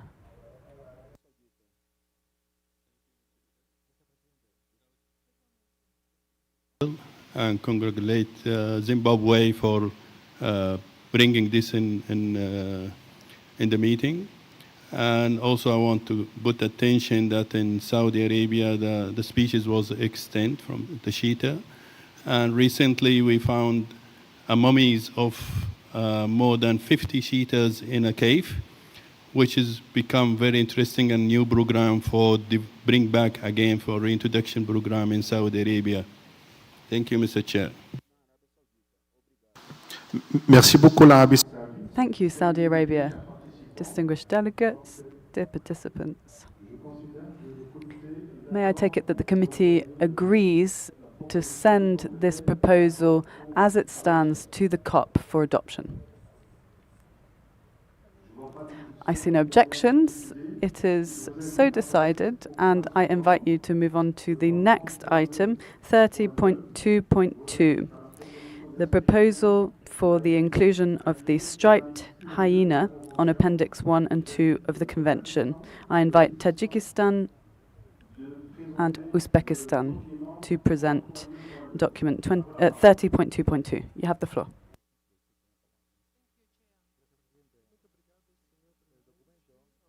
Point 2.2 on the inclusion of the striped hyena on Appendix 1 and 2 of the Convention was prepared jointly by the Republic of Tajikistan and Republic of Uzbekistan.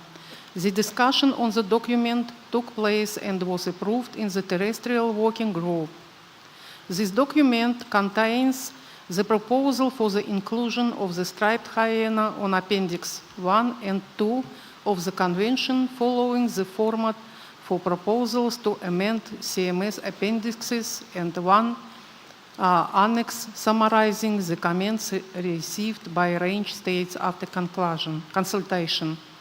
The document highlights that the striped hyena faces a higher threat level across much of its range than reflected in the current global assessment, which is considered outdated. It justifies listing one species under both CMS appendices based on its unfavorable conservation status and predictable movement patterns that meet the Convention's definition of a migratory species. It also emphasizes that uneven national protection and major data gaps require stronger international cooperation, supporting the conclusion that the species qualifies as endangered in a significant portion of its range in accordance with CMS definition and meets the criteria for Appendix 1 and Appendix 2. The document was reviewed by the Scientific Council and has an addendum where the Scientific Council highlights the data deficiency and poor conservation status of the species on national level in many of the range states. Therefore, the Scientific Council recommends adopting the proposal. The Conference of the Parties is recommended to adopt the proposal to include the striped hyena on Appendixes 1 and 2 of the Convention. Thank you, Chair. Merci. Thank you, Uzbekistan. The floor is open. Mongolia.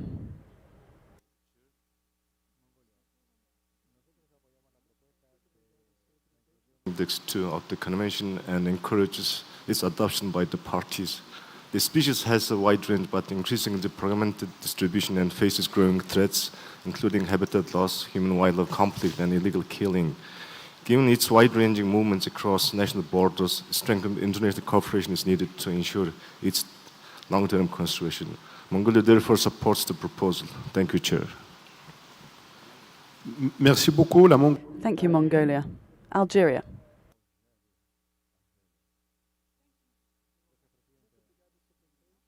The proposal for the inclusion of the striped hyena, hyena, a highly protected species at the national level, for its inclusion on Appendix 1 and 2 of the Convention. Why? Because, first of all, it meets the criteria as migratory species. It is endangered in a significant portion of its range, and international agreements are required. This inclusion would allow, first of all, to control its exploitation, a stronger enforcement, and the promotion of conservation management, as well as a coordinated collaboration across range states. Thank you. Merci beaucoup. I thank Algeria. Kenya, you have the floor.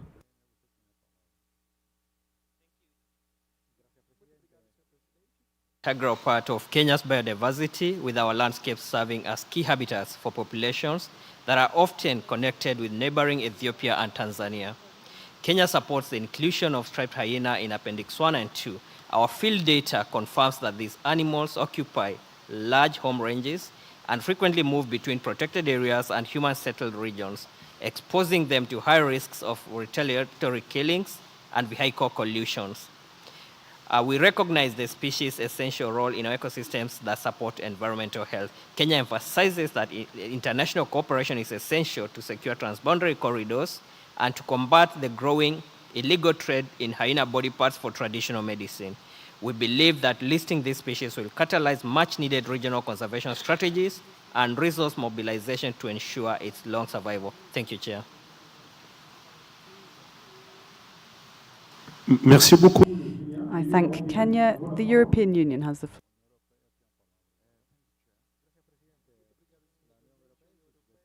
The Republic of Tajikistan and the Republic of Uzbekistan for submitting their proposal on the inclusion of the striped hyena on Appendix 1 and 2 of the Convention and express support for this inclusion. Thank you. Merci beaucoup. Thank you, Kenya. Panama.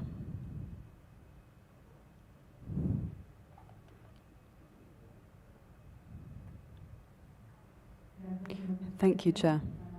Panama strongly supports the inclusion of striped hyena on appendices 1 and 2 of the Convention. Thank you. Thank you, Panama. Saudi Arabia.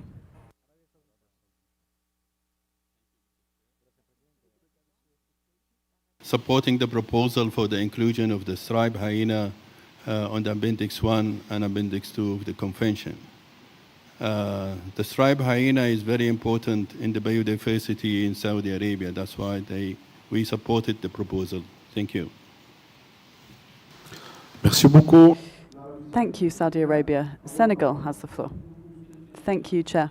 Senegal is a range state of the striped hyena, which is facing continued decline, worsened by anthropic pressure and a lack of updated data. We strongly support this proposal. Thank you. Thank you, Senegal. Uganda, please. You have the floor.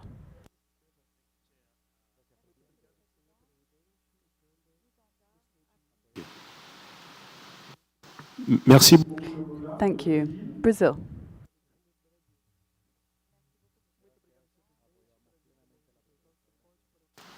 Donc c'était la dernière. This was the last request for the floor on my list. I see that there is an overall tendency to support this proposal. Wildlife Conservation Society, you have the floor.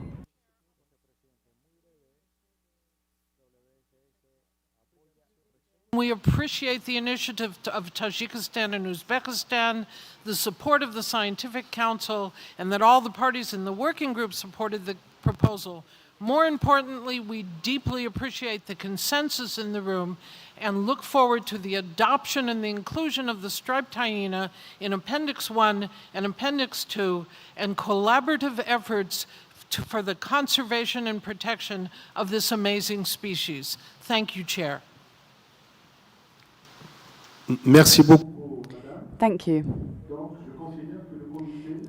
I take it the Committee of the Whole agrees to submit this proposal for final adoption to the COP. I see no objections. It is so decided.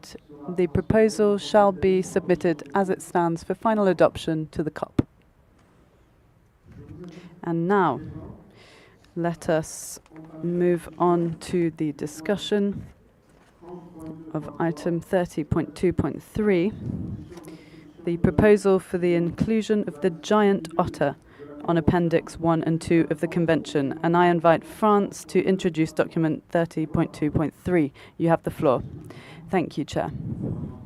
The French government is delighted to submit an amendment for the inclusion in Appendix 1 and 2 of the CMS of the giant otter. The giant otter is one of the largest predators of the aquatic ecosystems of South America.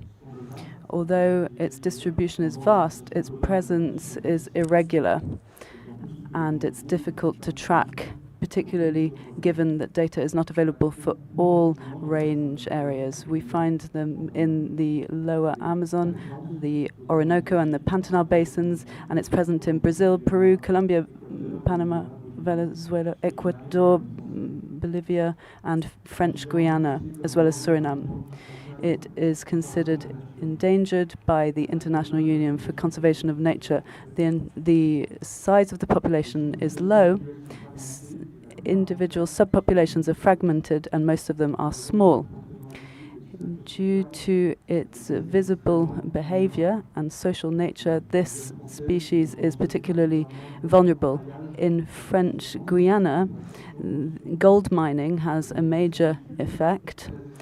According to recent studies, 3 species of fish which feed it are declining, so that is a drop of a quarter due to deforestation. The CMS Scientific Council has supported this request for amendment with a request made regarding information on its migratory nature. It can be forced to migrate depending on the season due to its food. There are cyclical migrations mostly due to hydrological cycles of the Amazonian basin and floodplains where floods distribute prey. Given the status of the species in flooding, when it seeks out catfish, it is particularly vulnerable when it rains. Recent studies have shown that due to its transboundary movements and the presence of this species in transboundary areas, it's necessary to establish conservation corridors with neighboring countries which host significant populations. Due to the acceleration of degradation, destruction and use of the habitat of the otter across its range, it faces major threats, and a decline of around 50% over the past 25 years, over 3 generations, has been estimated, and is expected to result in a further reduction of more than 50% over the next 25 years. This amendment would enable strengthening cooperation between range states of the giant otter and enable the establishment of measures to ensure ecological connectivity, as well as the management and protection of habitats and species, as well as freshwater ecosystems. There are several benefits. Firstly, improving knowledge on the giant otter and its transboundary movements, the identification, mitigation and addressing of the main threats it faces, the possible establishment of protected areas across the range, including fish corridors to connect fragmented areas, encouraging international cooperation to coordinate the management of connected transboundary protected areas, and lastly, reduce wildlife-human conflict with local communities. I thank you very much for your attention to this proposal for the inclusion of this species, of which there are only 1,000 odd left today. Thank you very much, France. The floor is open. Peru.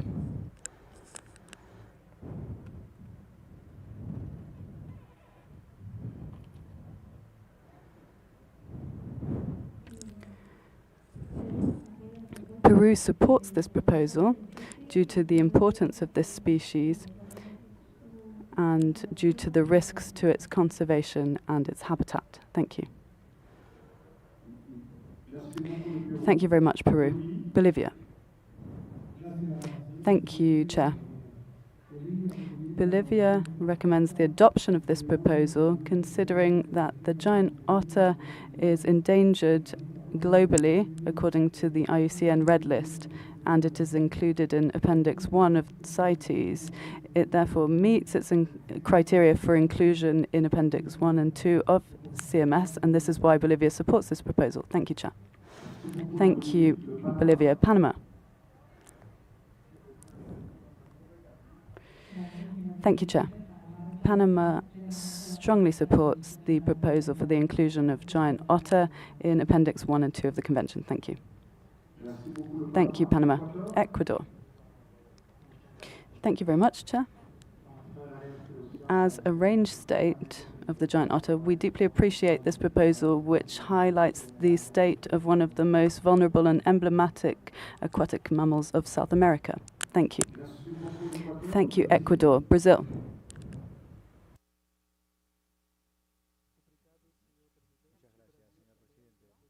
Also of this species, Brazil is very proud to support it, this proposal. Thank you very much. Merci. Thank you, Brazil. Paraguay. Thank you, Chair. The giant otter is a species which lives in the Paraguay River. This is why we're delighted to see this proposal, and we fully support its inclusion. Thank you. Thank you, Paraguay. The European Union.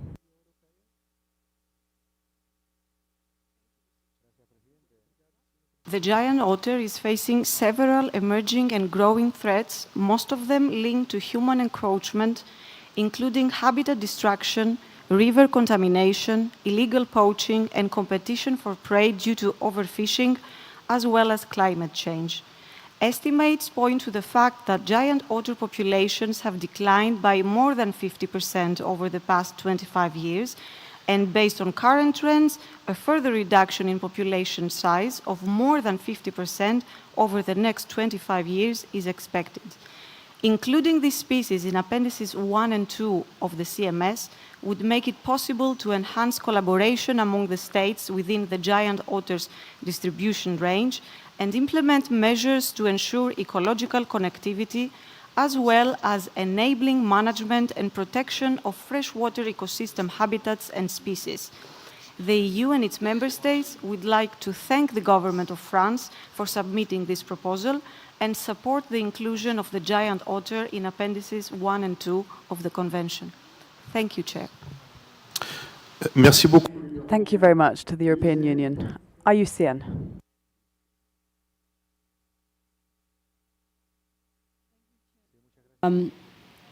The giant otter is a highly social species endemic to South America. It is currently classified as endangered on the IUCN Red List of Threatened Species and listed in Appendix 1 of CITES. The species has lost approximately 50% of its original distribution range due to historical hunting for the pet trade and continuous habitat loss. It is now considered extinct in Uruguay, critically endangered in Argentina, Paraguay, and Ecuador, and endangered in Brazil, Bolivia, Peru, Colombia, Venezuela, Guyana, French Guyana, and Suriname. This species depends on continuous healthy freshwater system and is highly vulnerable to water pollution, habitat destruction, overfishing, human disturbance, and conflict. Increasing fragmentation of subpopulation across its range further threatens its risk of decline. According to the IUCN Red List, its population will reduce to more than 50% over the next 25 years. The climate crisis is now adding an additional layer of pressure. Reduced water availability, outer flood pause dynamics, and the loss of suitable habitat are forcing individuals to disperse over unusually long distances. As documented in Argentina during extreme droughts in the Pantanal.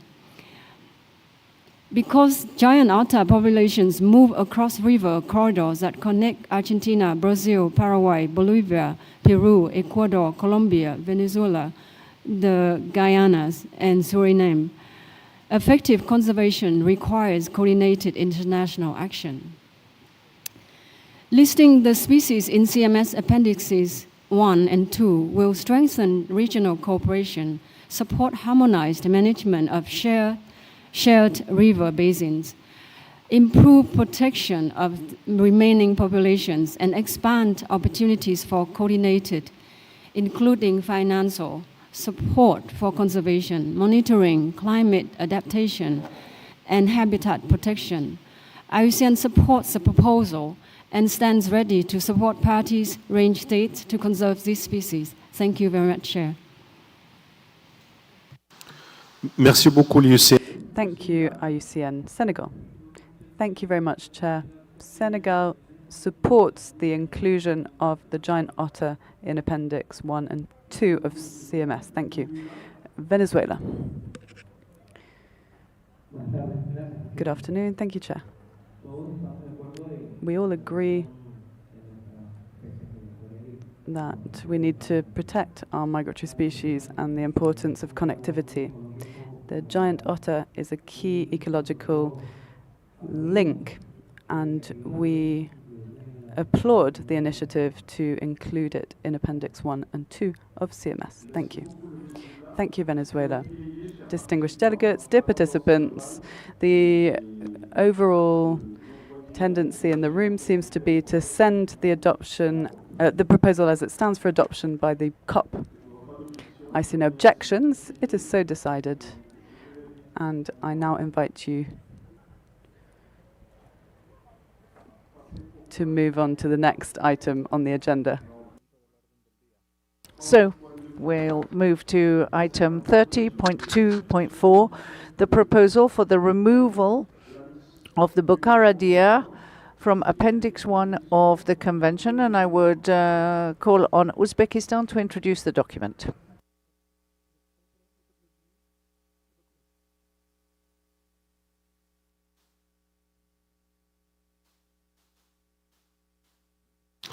Les équipes techniques, s'il vous plaît. Technical teams, could you please give the microphone to Uzbekistan?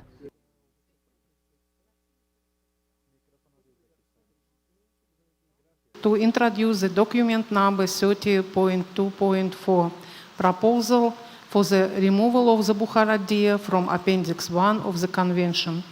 The Bukhara deer found in Afghanistan, Kazakhstan, Tajikistan, Turkmenistan, and Uzbekistan is an iconic species of Central Asia and the flagship for conservation efforts in our region. In 1990s, it was near extinction with a global population of only about 400 individuals. As presented in the overview report of the CMS Secretariat to the Bukhara deer MOU signatories at their third meeting, we now have a population of approximately 3,000 individuals in Uzbekistan alone. Uzbekistan has invested significant efforts over many years in the recovery of the species, and today we host the largest population in the world. We are pleased that the population number increased to the point when we are able to introduce and consider the proposal for the delisting of the species from the CMS Appendix 1 while retaining it on Appendix 2. It is a success, but the high population density in some areas also created new challenges. More than half of the Uzbek population of Bukhara deer inhabits the Lao Amudarya Biosphere Reserve, where no natural predators exist. The increased population density causes severe habitat degradation and raises concerns of potential disease outbreaks.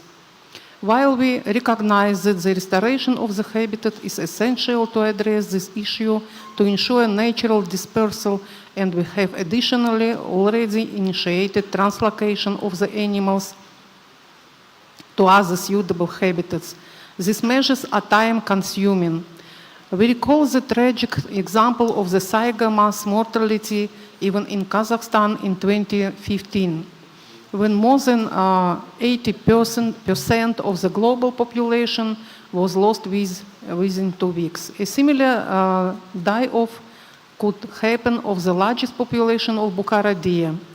We stay strongly committed to conservation, which has been demonstrated by our support to CMS Global Connectivity and Global Take initiatives, but we also recognize that action for Bukhara deer is needed already today.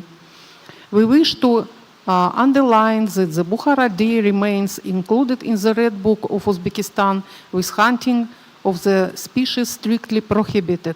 This is fully consistent with the obligations under Appendix 1, and Uzbekistan remains firmly committed to the conservation of the species.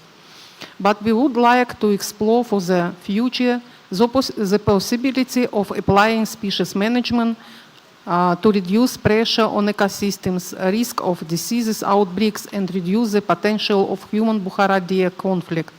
This proposal creates a precedent, and we understand our role in exploring how to ensure a transparent, science-based, and well-coordinated approach to the future management and conservation of the species. We would like to invite the parties again to express their position on this proposal. If you don't support this proposal, we would be grateful to hear other suggestions. Thank you, Mr. Chair.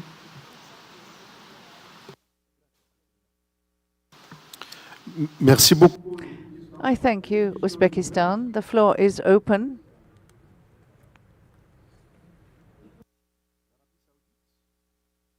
Saudi Arabia.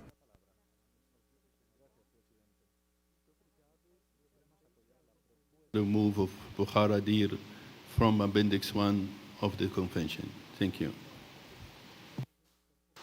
Merci beaucoup. Thank you very much, Saudi Arabia. United Kingdom.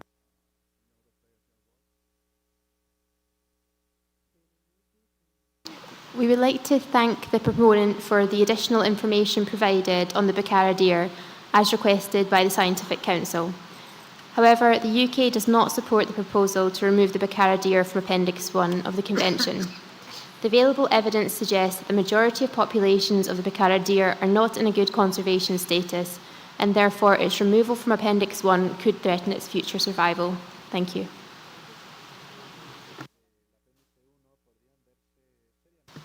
Merci beaucoup, le Royaume-Uni. Thank you, United Kingdom.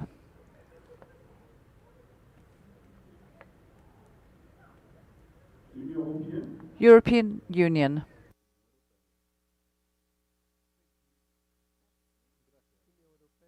Union and its member states would like to thank the government of Uzbekistan for submitting this proposal, which we have studied with great care, as we did for the replies Uzbekistan provided to the questions put later by the Scientific Council. We have also been attentive to any new information that may have become available in the past days during the COP. The EU and its member states oppose the removal of the Bukhara Dia from Appendix 1 of the Convention. This is so because the EU and its member states believe that removal from Appendix 1 and opening the door to taking this species could result in loss of sufficient protection and in the Bukhara Dia becoming more endangered. Although the population trend of the Bukhara Dia is increasing or stable across much of its range, Bukhara Dia numbers are still quite low. Moreover, the information given in the initial proposal and in the subsequent document replying to the remarks made by the Scientific Council does not provide a clarification of taxonomy, nor a satisfactory justification for the delisting of the species while still ensuring adequate protection. We encourage the proponent and the range states of the Bukhara Dia to continue their efforts to improve and maintain ecological connectivity in order to mitigate ongoing riparian forest loss, Bukhara Dia habitat degradation, fragmentation, and the resulting human-wildlife conflict. Thank you. Merci beaucoup, l'Union. Thank you, European Union. Do we have any further requests for the floor?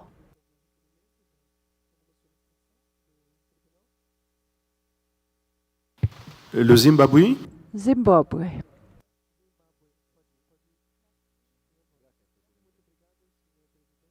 I'd like to congratulate the Republic of Uzbekistan for having successfully implemented measures to improve the population status of the Bukhara deer. Hence fully supports the removal of the species from Appendix 1. Chair, this is a typical conservation success story that should be given due consideration and respect. Zimbabwe supports this proposal, especially considering that the species remain in Appendix 2. Hence, it is still subjective to some trade controls. Thank you, Chair. Merci beaucoup. Thank you, Zimbabwe.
Distingués délégués, donc je vois Distinguished delegates, I see that we do not have a consensus arising. So what I would do is to call on the interested parties to continue to discuss and to come back tomorrow with, I hope, some progress on the status of this proposal.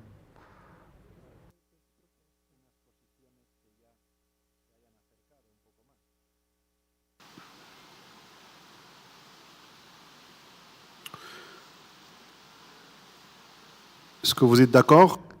Is the meeting in agreement? So there's not a consensus emerging. So if we could have some more in-depth discussions. I see no objections to my proposal, so I therefore invite you to move to the next agenda item, 30.2.5, the proposal for the inclusion of the gadfly petrels on Appendix 1 and 2 of the Convention. I would invite New Zealand to introduce the document.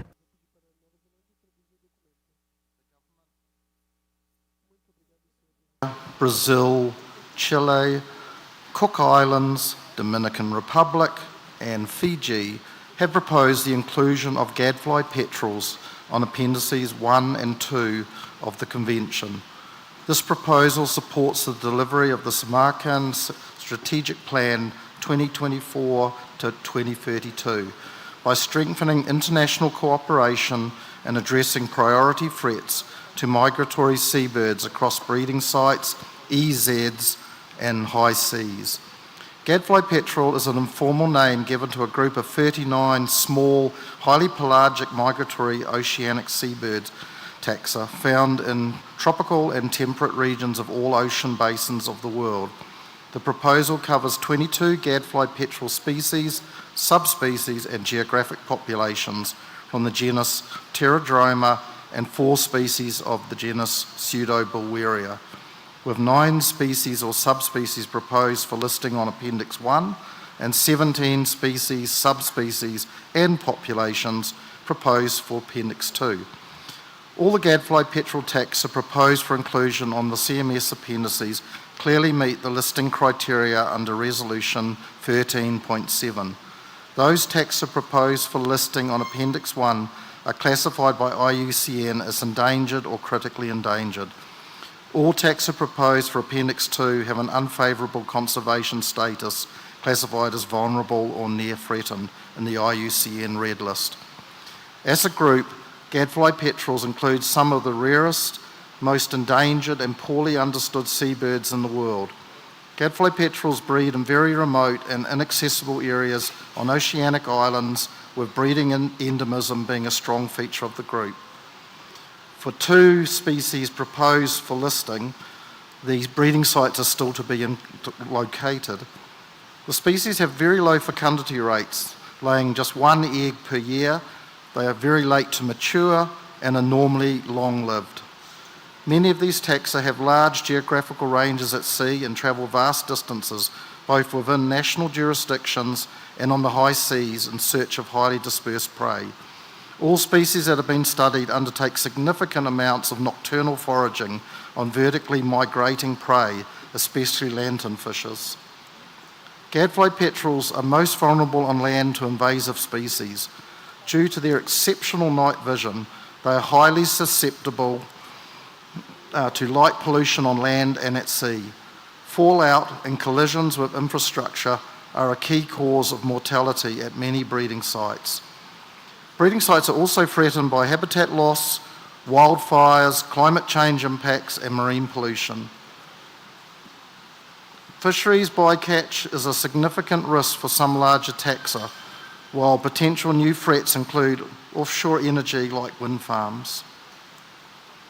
While many CMS parties are undertaking comprehensive conservation actions, most are on a species-by-species basis.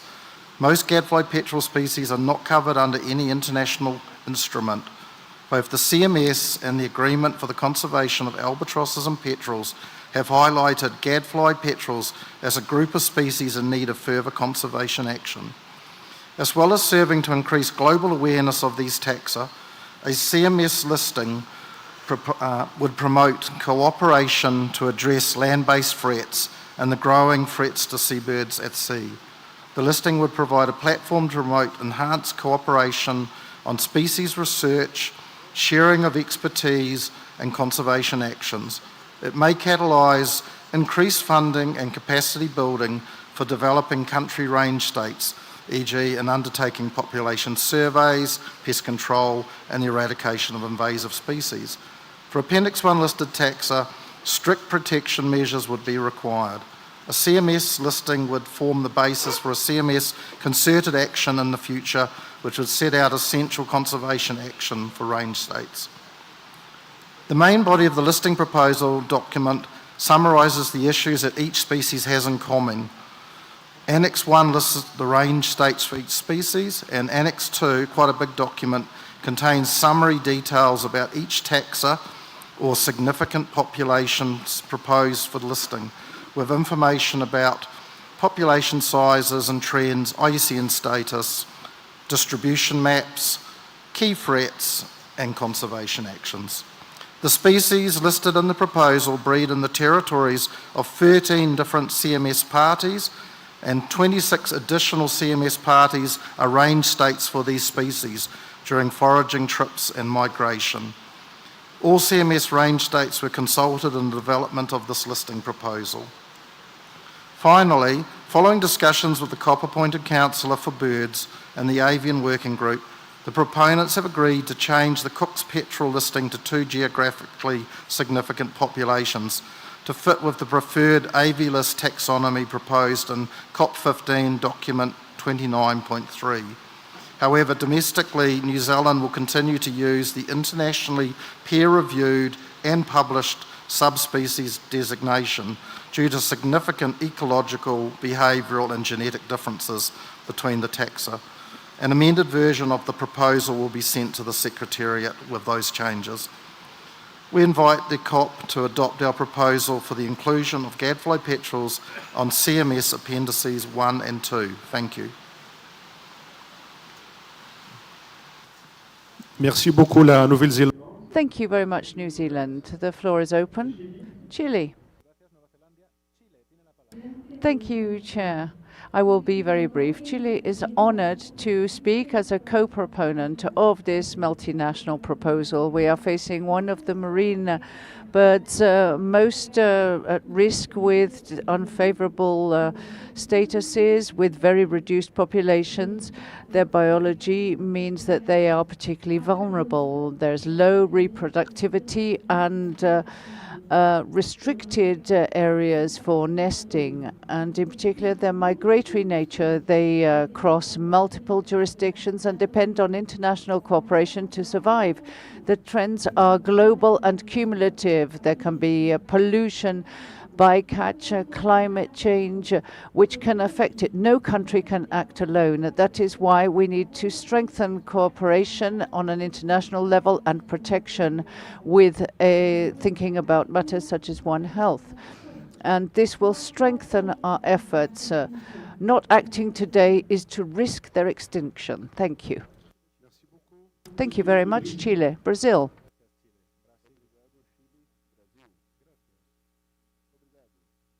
Protected under CMS, as this reflects the country's strong commitment to seabird conservation and multilateral environmental cooperation. Brazil is proud to be a co-sponsor of the proposal to include the petrels in Appendix 2 of CMS, underscoring its proactive role in advancing international measures for migratory species.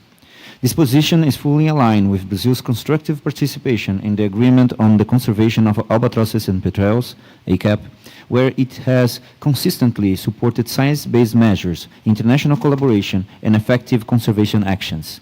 Conserving petrels through CMS strengthens global efforts to safeguard migratory species and their habitats, while reinforcing Brazil's role as a responsible and engaged partner. Thank you very much.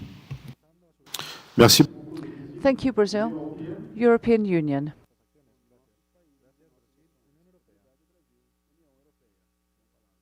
to thank the governments of New Zealand, Australia, Brazil, Chile, the Cook Islands, the Dominican Republic, and Fiji for submitting this proposal.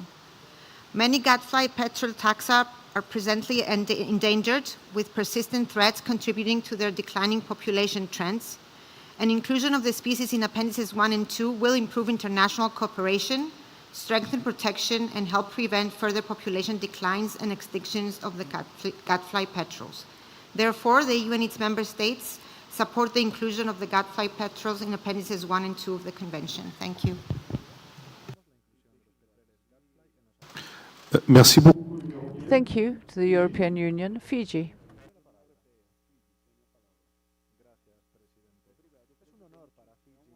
And we align ourselves with the statement delivered earlier by New Zealand in support of the inclusion of gadfly petrels under Appendices 1 and 2 of the Convention. For the rarest seabirds such as the Fiji petrel, beyond its ecological value, they hold deep cultural and significant value as well, that is embedded within our traditional knowledge system and is closely connected to our land. For the Fiji petrel, whose breeding sites are still unknown, at-sea counts and land observation still provide the only index of population size and distribution. For the Fiji petrel population, is likely is very small, with no expedition data. It is possible that less than 50 mature individuals are remaining. The most urgent priority remains in locating the breeding grounds for the Fiji petrel, which will enable a better understanding of the species breeding cycle, onshore threats, and more targeted management action, including invasive alien species control. Listing gadfly would give these highly migratory and largely overlooked seabirds the much-needed global recognition and legal protection, particularly as they are not covered by other international agreements. For small island developing states that host breeding population on remote islands, there exist acute financial and technical constraints to address conservation gap. Therefore, listing would elevate the urgency of bridging these gaps needed in conserving these species that are already on the brink of extinction. Listing would also catalyze research, knowledge sharing, and stronger action while unlocking the much needed capacity building and financial support for seeds and seeds range traits to reserve population decline. Therefore, Mr. Chair, again, Fiji strongly supports the adoption of this proposal for the inclusion of the gadfly petrel on Appendices 1 and 2. Thank you. Merci beaucoup. Thank you, Fiji. Peru.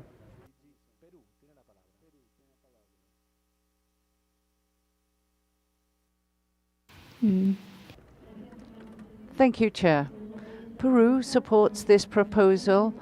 The taxa of these petrel are going to benefit significantly through international cooperation, since it will generate which would come about through their listing in the appendices, and this will lead to greater cooperation and information exchange, which, as we have heard from other countries, is something that is necessary and urgently necessary. So we support it. Thank you very much, Peru. Ecuador.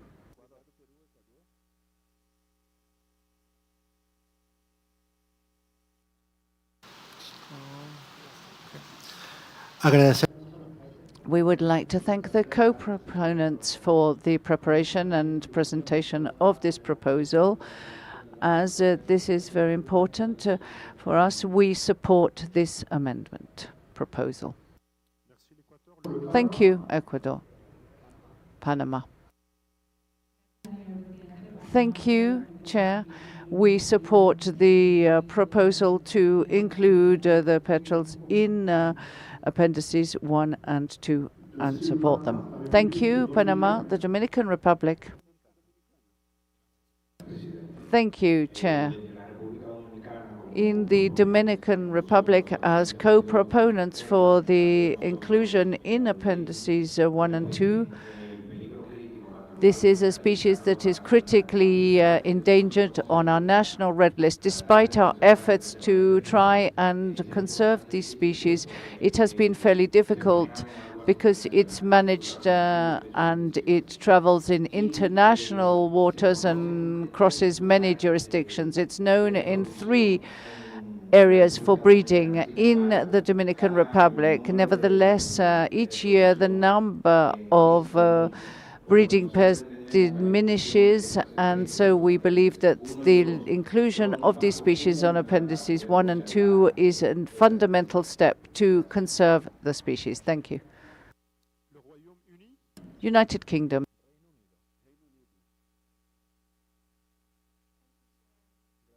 Thanks all the proponents for this important proposal to list a range of petrel species on the appendices of the Convention and wishes to express our support.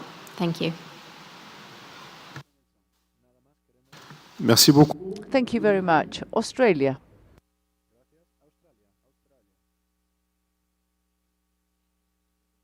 As a range state for 14 of the gadfly petrels, Australia is proud to be a co-sponsor of this listing proposal. These seabirds face mounting threats from invasive species, habitat degradation and climate change. Their conservation is critical not only for biodiversity, but also for health of marine ecosystems, as seabirds play a vital role in nutrient cycling and ocean productivity. CMS is uniquely positioned to drive international cooperation for these highly migratory species. By adopting these listings, we've strengthened global efforts to protect breeding sites, reduce bycatch, and enhance ecological connectivity across vast oceanic ranges.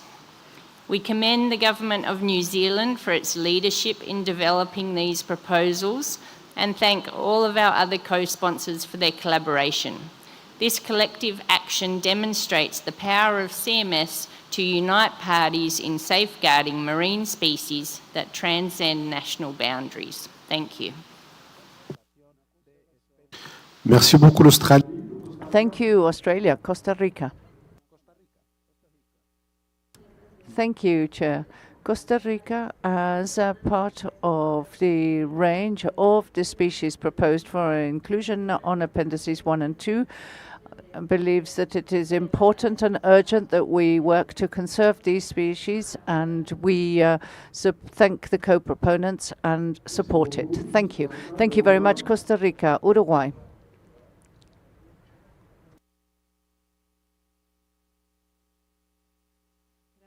Thank you very much, Chair. Uruguay would also like to express as a state of the range of these species that we support it. Thank you.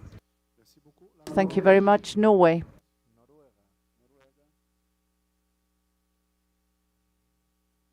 The inclusion as member of ACAP on this decision. Merci beaucoup, la Norvège. Thank you very much, Norway.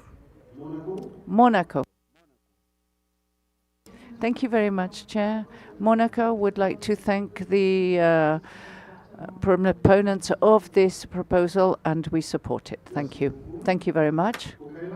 Cook Islands.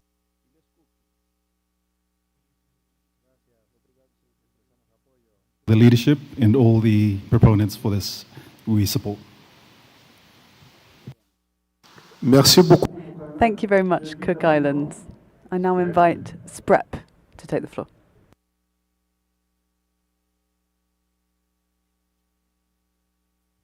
Very pleased to support our Pacific members, Cook Islands and Fiji, in this listing proposal. SPREP's 21 member Pacific Island countries and territory islands are located in the largest ocean on the planet. As large ocean states, their islands and oceans are perfect habitat, both land and sea, for the diversity of gadfly petrels that are found there. We know of at least 12 species, 8 of which are proposed for listing, occurring in parties of Fiji, Cook Islands and Samoa, and range states of French Polynesia, Vanuatu, Papua New Guinea, New Caledonia, Kiribati and Pitcairn Islands. They include the critically endangered Fiji, and Bix petrels whose breeding locations are yet to be found, endangered Phoenix petrel and Henderson petrel, and vulnerable Goulds, Vanuatu and collared petrel, and the near-threatened Tahiti petrel. Many more gadfly petrels migrate through the Pacific from their breeding locations, such as in New Zealand, to their winter foraging grounds. All these species face numerous threats, including invasive alien species such as rats, cats and dogs, impacts from climate change, habitat loss and light pollution. Finding locations of the critically endangered Fiji and Bix petrel are a top priority. New records for species are being found on islands where work is taking place, for example on Cook Islands and Samoa. Supporting countries to undertake surveys, monitoring and threat management will be key to ensuring these seabirds survive and thrive. And working with traditional knowledge holders and local communities is key to both understanding more about these species and their distribution and threats, as well as their cultural importance for Pacific peoples. Thank you. Merci beaucoup. Thank you, SPREP. ACAP.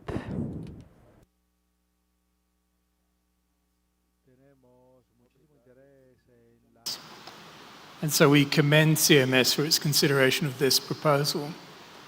And the range of co-sponsors highlights well the conservation significance of these species across many CMS parties. The listing will be a springboard for international cooperative action on improving the conservation status for these species, and we welcome the proposal.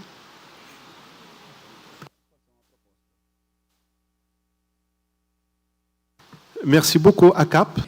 I thank ACAP.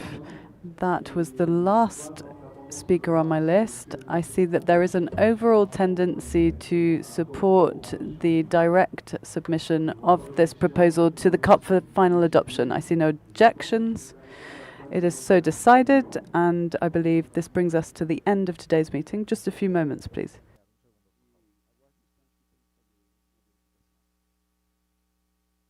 Donc, je donne la parole au... I give the floor to the Secretariat for some announcements.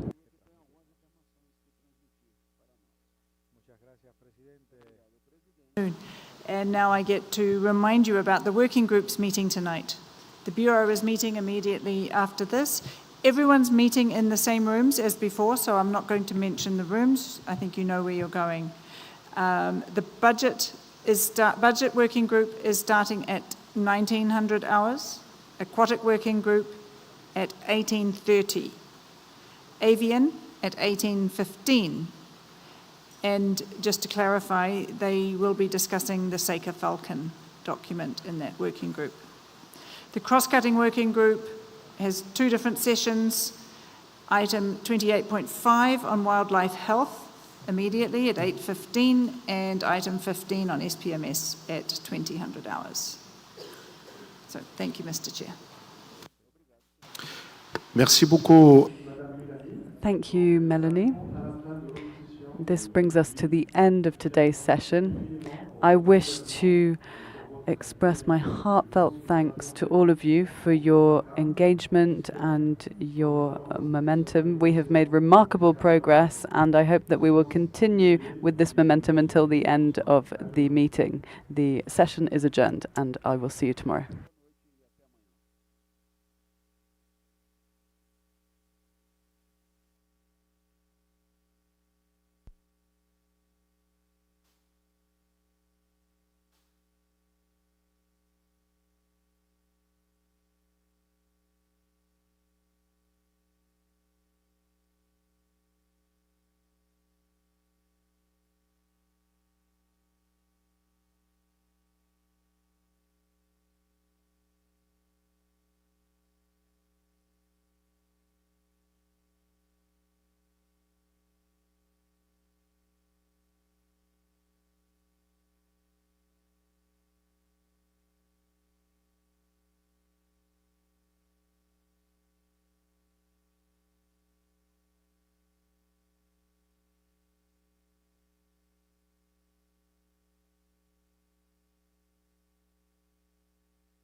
e tem de